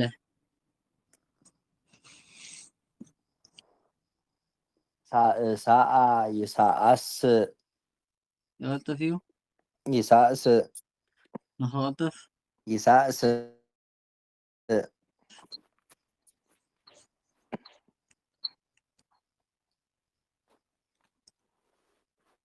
يغلطف سمع إلى مثلا قلطف እንዳበልና ሲዱን ጉለ ይመስለኒ መስመር ሐቀ استوى إرهاط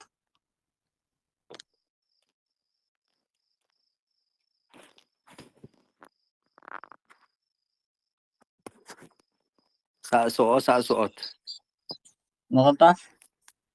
ሳእሳኢ مغلطفة سؤال سأسأيان مغلطفو سأت سأسأيت مغلطفت سؤال سأسأيات مغلطفة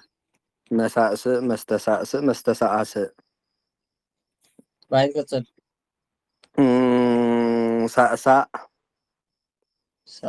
ዘመድ ዘር ስእሳኤ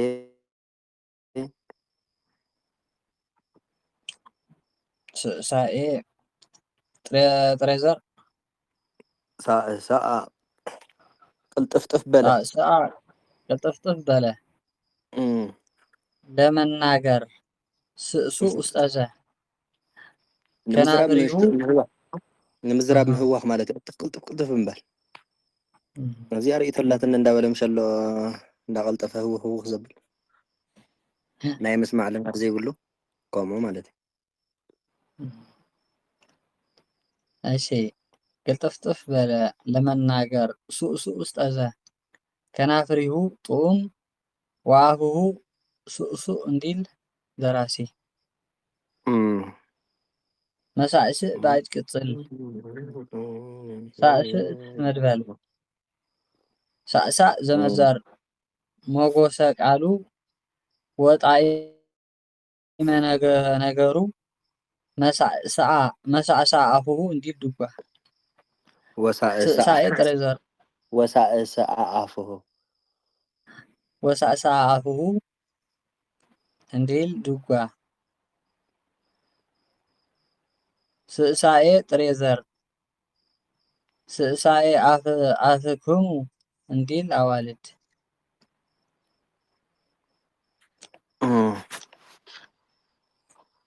እሺ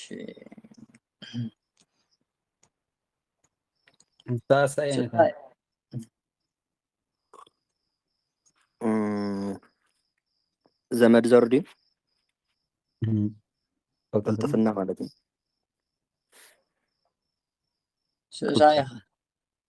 ስእሳይ ዋላ ቅልጥፍና ማለት እዩ።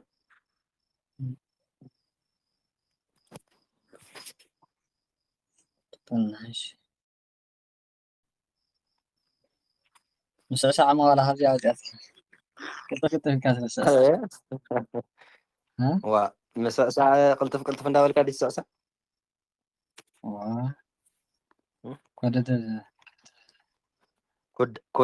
كداري زبهال زندا قلتف كات سأسة وخوني خلي أو بتقريب مسألة زبلنا يمرنا أو قصي ماشي سكا درة يماردا يقرس هو أنا يسلم على تزي درة دي لوا درة مالتي زرزر سكا يسك يدردري يسكا خدردر يسكا يدردر ساكيوات ندردر سكو سكاي زدردرة سكو عن سكايان زدردرو سكت سكايت زدردرت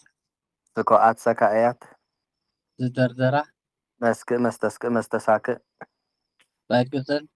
سكايت مدبل سلام لأسنا نكري زنورة لأسنا نكا آتايناك اللي تساك أزولا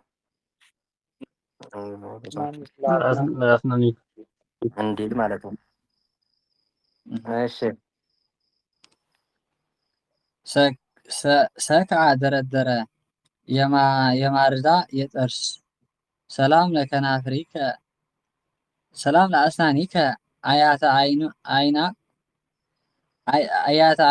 اللي تسكع هندي دراسي اللي تسكع آيات عينك اللي تسكع الله تعينك اللي تسكع سكو أستاذ مسك آيات عينك اللي تسكع مالت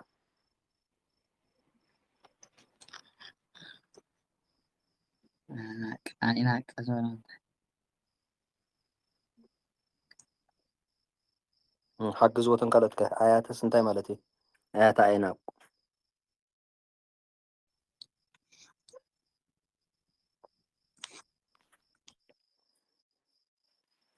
እንዳረሳሁም እንዲሽግ እንደ እንቆችልና ሪና ይኮን ይርና በገባ እንደ ከኸውን እንከላ አያት ማለት እሺ ماشي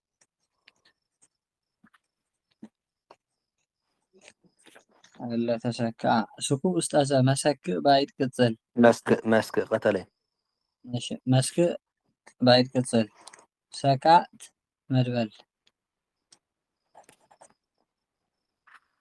እሺ ኣብዚኣ ሕቶ ምናልባት እንታይ የማርዳ እንታይ ማለት እዩ ማርዳ እንታይ ኣብ ክሳድ ዝእሰር ምሸሎ ዝተደርዲሩ ወዴታት ዝኣስራ ከምዚ ሓፂን መፂን መሳሊ እሱ ማለት እዛ የጥርሲ ኢልዎ ዘሎ ግን ጥርሲ ከመይ ትደርደረ ዘምትግና ሆይዲ ሰብዚ ስኑ እንታይ እዩ ዝበሃል ኣደራድራ ናይ ስኑ ክፅብቕ ይበሃል ዶስ አላህ ዘላህ ዘይብሉ ማለት እዩ ኣላፍ ዘላፍ ዘይብሉ ነታሕትን ላዕሊ ውፅእ ዝበለ ደርግስኒ በ በቃ ከምዚ ደርግስኒ ማለት እኳ ተኺሉ በቃ ብዘይ ሓላፍ ዘላፍ ዝተሰርዐ ከምዚ ናይ ኣድጊ ማለት ናይ ኣድጊ እጁ ስኑ ፅቡቅ እዩ هو ትክክል ከም ስና ኣድጊ ይበሃል ዶ هو بعليه ጠርፊ ኮነት እንደ እና አድርግ ጠርፊ ኮነት هاي تعرفي كنتن سنة أرجع تخوينا تعرف يا جن كم سنة أرجع تدخل ما دردر زبالة تخوينا جن يا تبلا طالع በቢ ኮን ያርግስ ዝሆንከ እንታይ ስና ኣድጊ እንድሕር ዳልካ ግን ፀርፊያ ማለት እዩ سنة أرجع لا هو ማለት ነው ዓብት ነው سنة مالت ዝሮ ዝሮ ትክክል ከም ስና ኣድጊ ተደርዲረን ስለደው ዝብላ ናይ ኣድጊ ስኒ ፅቡቅ እዩ ብጣዕሚ ክንቁ ከሎ እንድሕር ዳሪኢኹም ምኾንኩም እና ናይ ሰብ ከዓ ያው ተደርዲሩ ዘበለ ስኒ ኣሎ ንታሕትን ላዕሊ ዘይብሉ ሕጂ ገሊኡ ክልተ ስኒ ሰለስተ ስኒ እንታይ ዝበሃል ብላዕሊ ዝወፅእ عقابي دي ፍጮ ዘለዎ ኣሎ ዓቃቢቶ ዘለዎ ኣሎ ናይ ገሊኡ ግን በቃ ስቑኢሉ ተደላዲሉ ተኽ ዝበለ ኣሎ ከምዚ ተኣሲሩ በቃ ዝሮ ዝሮ ንምንታይ እዩ ዝእሰር ስኒ እንታይ ንክኸውን ይእሰር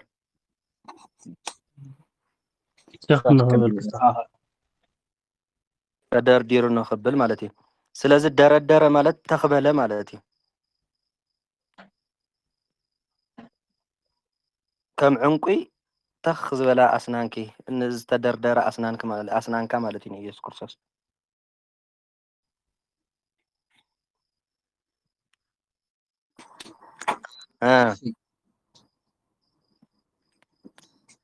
ሰኩዓ ኣጓዘ ኣግዓዘ እሺ ሰኩዓ ይሰኩዕ ይግዕዝ እዩ ይስኳዕ ንኸግዕዝ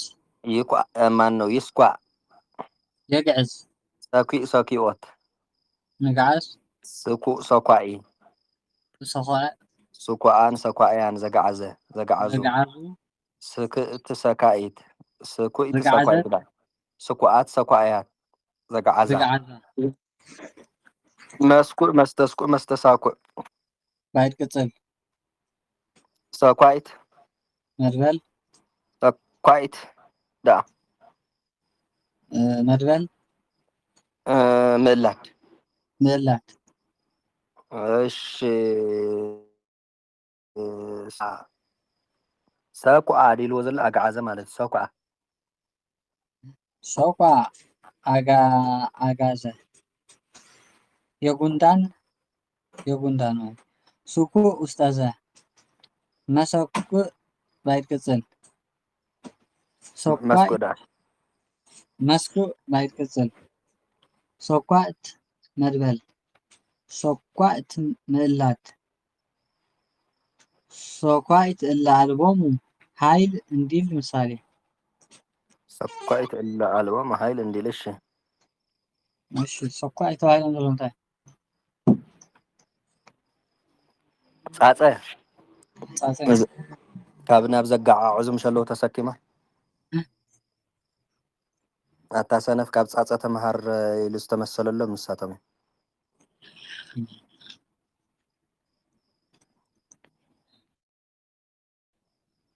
እሺ ሕቶ ዘለዎ ልጅ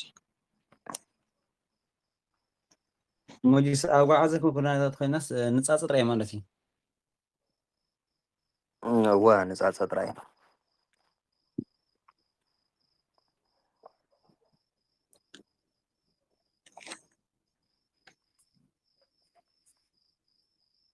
እሺ ስአ ሰውአ ሶአ يسوء يسوء ይሰውእ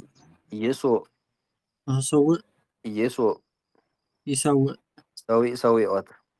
ምስዋዕ سوء ساوء سوائي ዝሰውዐ سوءان سواءان سوائيان ዝሰውኡ سوءت ساوءت سوائيت ዝሰውዐት سوءات سواءات سوائيات ዝሰዋዕ تسوء مستسوء ባይት ቅጽል سوائت መድበል شو سؤالي مسواء ምስዋዕ ባይት ዘር مسوايت በመስዋዕት በብዙ ساء ሳእ ዘመድ ዘር ساء زمد زر ساعات ሰዓት አይሆን ملات ምልላት ساعاتات በብዙ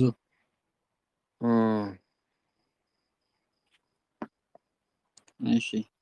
سوء سوء ما ሶአ لك እሺ ሶአ ሰዋ አደረ አረደ የሁሉ ሶአ ይሰውእ ይሱእ በል ሱእ ሊተ ወልድከ እንዲል ዘፍጥረት ስውእ ሳውእ ውስጠዘ ስዋዓን ሳውዓን በብዙ ስውእት ሳውእት ለሴት መሰውእ መስተሰውእ መስተሳውእ ባይት ቅጽል ሰዋዕት መድበል ሱእ ሶእ ሳዕ ዘመድ ዘርእ አስዋዕ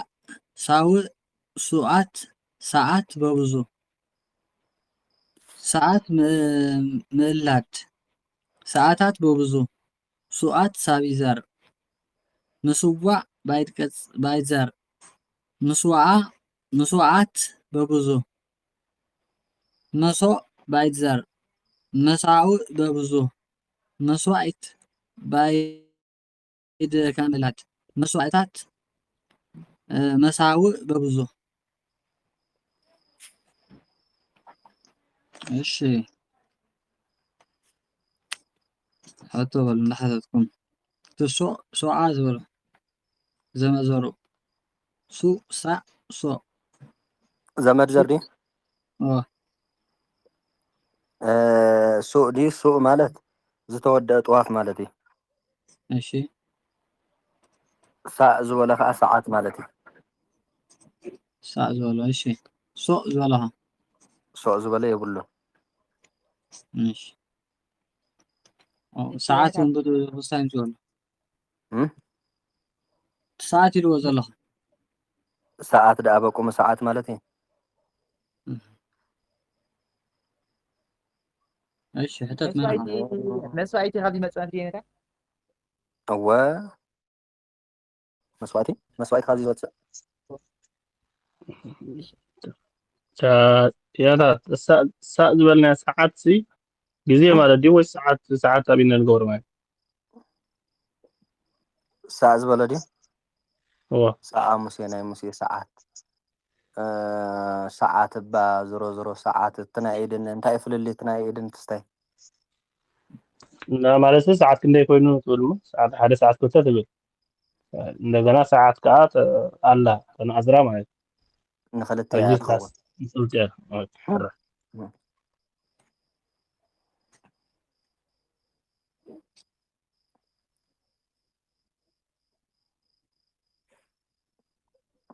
ايش مسواء خينتا مسواء دي مسوء بوتا مسواء إيساق أنا إيساق مسوء بوتا مسوي مسوخ مسو بعد زر مسائل ودي ولا إلو مسوا إلو مسوا أقل وي مسوا زبالقني ولا ماشي مسوا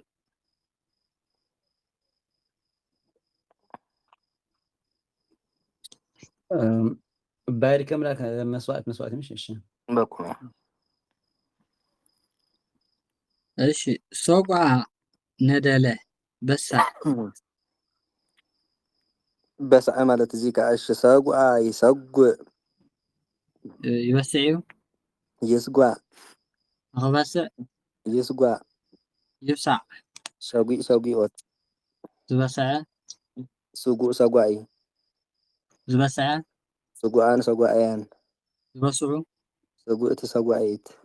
زبسعت ساقوا أيات زبسعة مستساقوا جها بايد كسر ساقوا أيت مدبل ساقوا بس سوقع ندله بس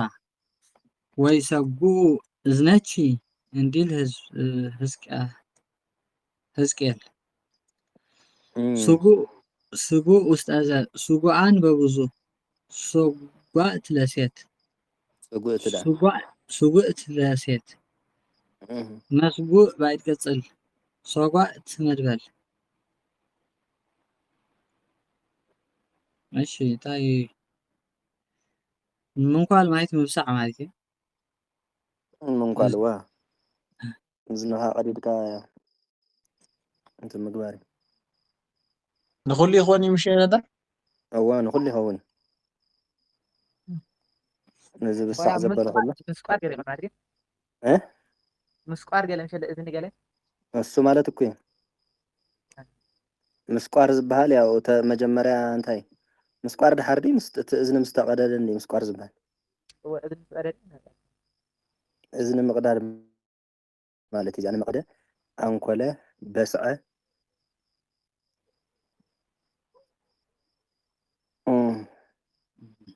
እሺ ረሳ ዘነጋ ረስዐ ማለት እዚ ከዓ ወይ ከዓ ዘንጋዕ ረስዐ ይርስዕ ይርሳዕ ንኽርስዕ ይርሳዕ ይረስዕ ረሲኦት ዝረስዐ ርሱዕ ረሲእ ማን ነው ረሳ ነው ርሱዕ ረሲእ ረሳኢ ዝረስዐ ርሱዓን ረስዓን ረሲአን ረሳእያን ዝረስዑ ርስእት ረሳዕ ራስእት ረሳኢት ዝረስዐት ርሱዓት ረሲአት ረስዓት ራስዓት ረሳእያት ዝረስዓ መርስእ መስተርስእ መስተራስእ ባይድ ቅጽል ረሳኢት መድበል መርስኢ ባይ ሳልስ ቅጽል መርስእያን በብዙ መርስኢት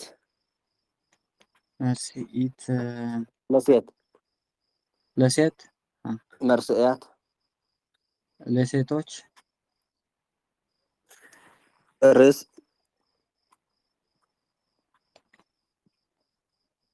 ዘመዘር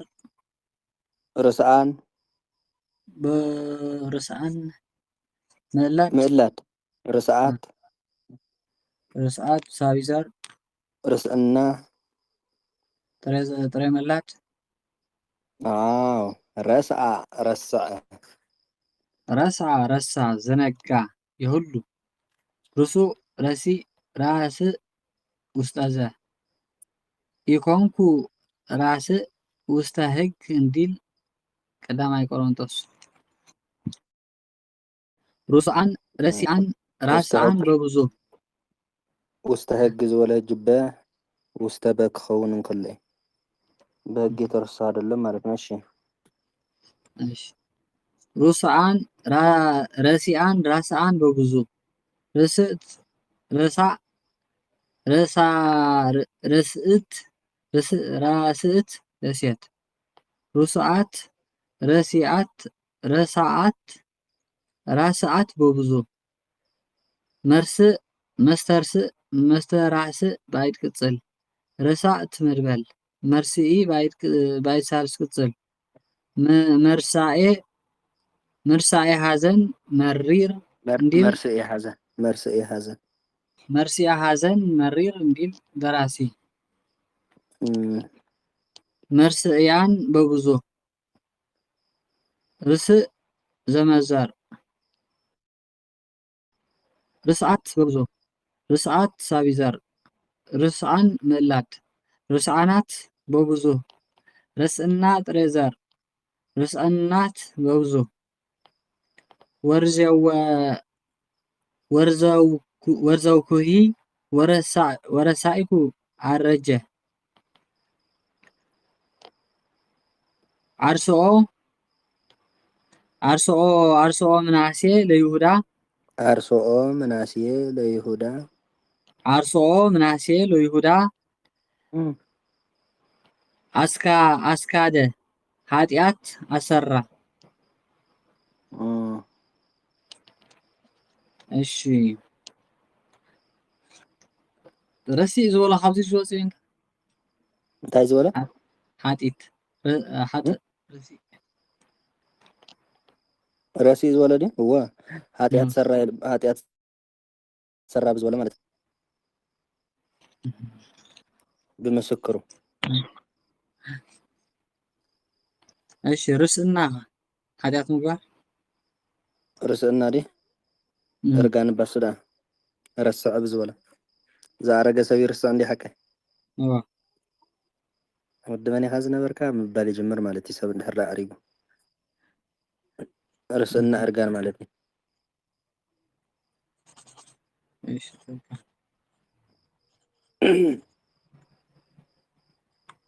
رسان كانت ملر السؤال أرقان مالتي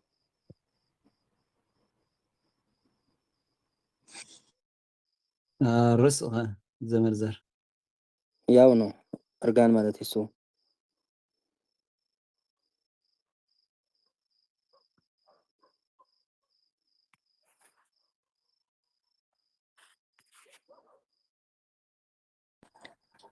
እሺ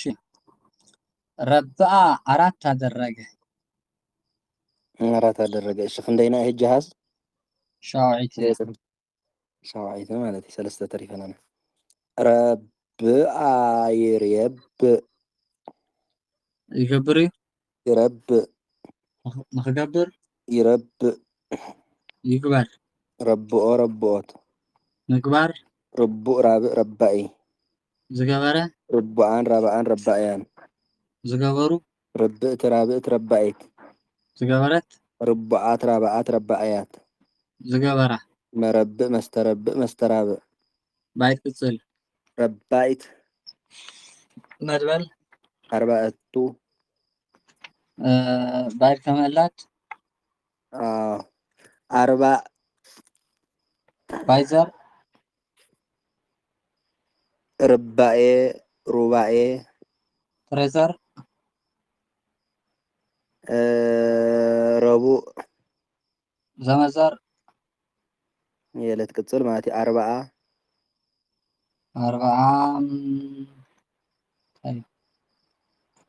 طريق أستاذة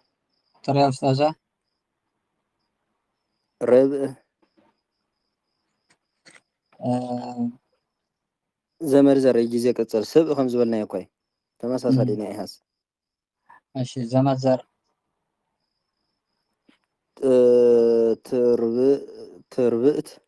تربئت مربئت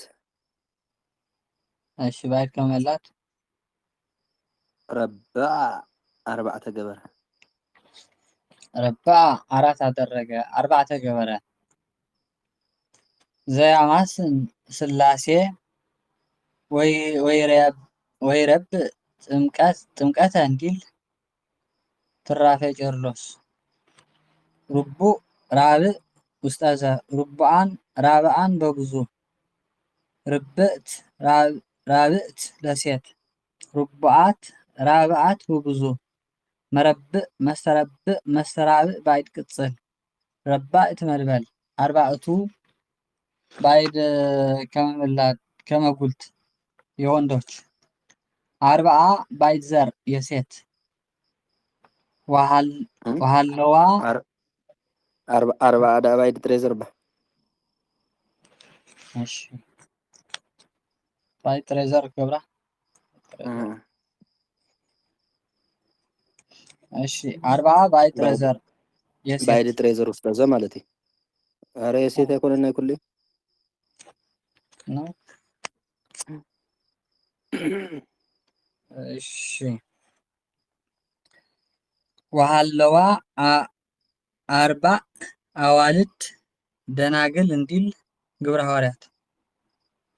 4 دي خاطري نيركا بايد زري خاطبل نيركا مالتي 4 أنت خوين بايد زري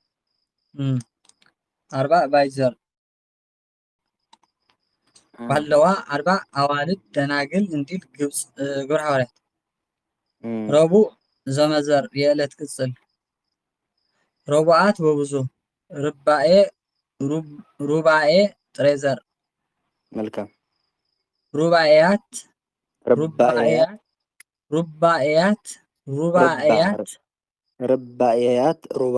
بوزو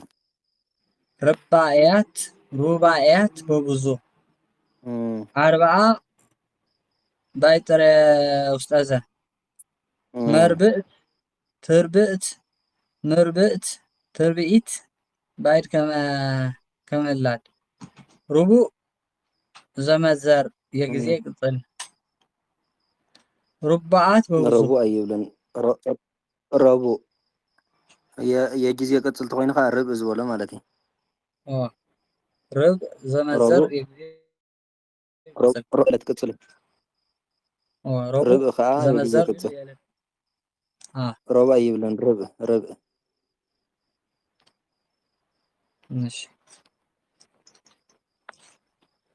ماشي هتا تلي هتا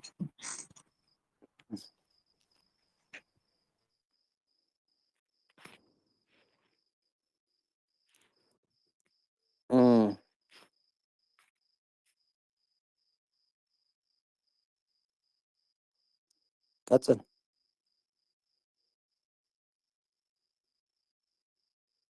سمع لدي واسمع له سكتش تحياتنا لها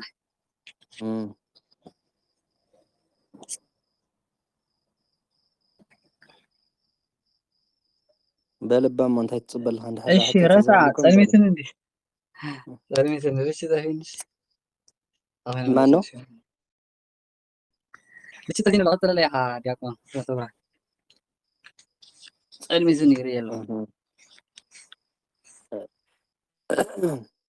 دحا انت ጸلميت كاسي اخلنا يبقى زي لنا نود صقم يقول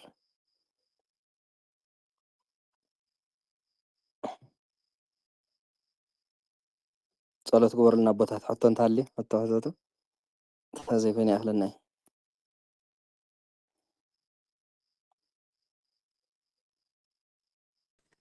زوج አይነት አንተ ይቅርታ ዘውግ ድዩ ዘውግ ዘውገ ሙሴ ገብረ ክርስቶስ ዝብሎ ወገን ማለት እዩ ወገን ኦኬ ዘውግ እሺ የኔ ታታይዝ ማለት ያ ሊቀ ሰሎሞን ገሌለይቲ ከማስለ ገሌ ይኸልና ቢዩ መተርጎም ዘርፍ ጥራይኻ ክትገብራ ትኽእል ሊቀ ሰሎሞን ኢልካ ሰሎሞን የተባለ ሊቅ ከማስለ ይኸለ ምሳሌ ይኸውን አይሆንስ ሰሎሞን በይንጋ መተርጎም ዘርፍ ግን ይኸውን ሊቀ ሰሎሞን ኢልካ ከተምጽእ ትኽእል ኢኻ ወይ በዘርፉ ወይ የሰሎሞን ሊቅ እከለ ወይም ደግሞ ሰሎሞን የተባለ ሊቅ ደብረ ታቦር ኢልና ታቦር የተባለ ተራራ ሊቀ ካህነ ያሬድ የተባለ ካህን እንዳበልከ ሙሻ ዘርከተ ማን ነው መተርጎም ዘርፍ ትገብሮ ትኽእል ኢኻ ክልተ ዝሰምዑ ተናቢቦም ይምሰሉ እሺ እሺ ጂወድስ የነታ ሰያፍ እዩ ተጣይ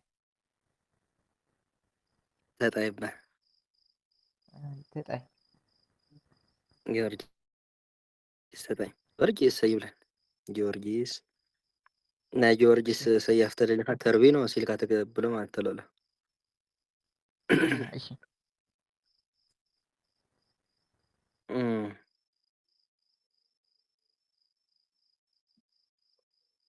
ሌላ ጥያቄ ካለ ጠይቁ።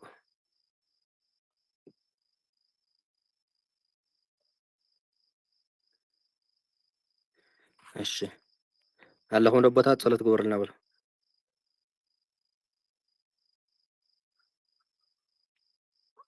ስማዕ ኣለና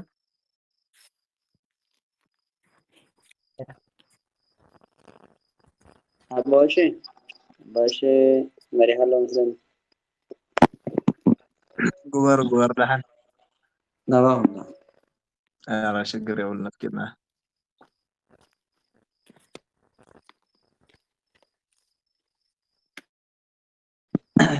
سمع أبو ولا تقدس هذا أملاك مريم أملاك مريم سالنا سالنا ما تزبر هم دحنا استرب الساعة خلنا سمهرنا يوم تمثل الله في البنات حفلنا أبو نزل السماوات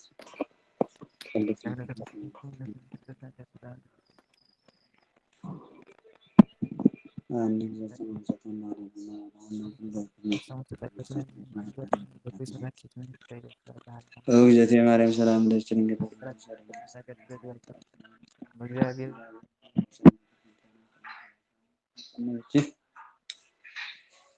ጊዜናው አምላክነው መድኃኒነ ኢየሱስ ክርስቶስ ካሊቀ ካህናት ሰማይ ቀጥሎ ሲያበሳ ስልጣነ ዝሃቦ መላዊነ ሐዋርያት አበዊ ካህናት አበዊ ዲያቆናት አገር ሕፃናት ያደጉ ሕፃናት ክንብታን ንጽሐን ድንበዋነ ለመንግስተ ሰማያት እግዚኦ መሐረነ ክርስቶስ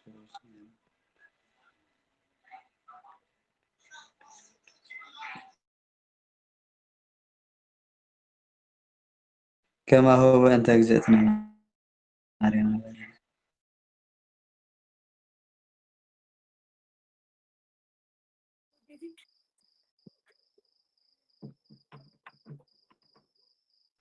ሰላም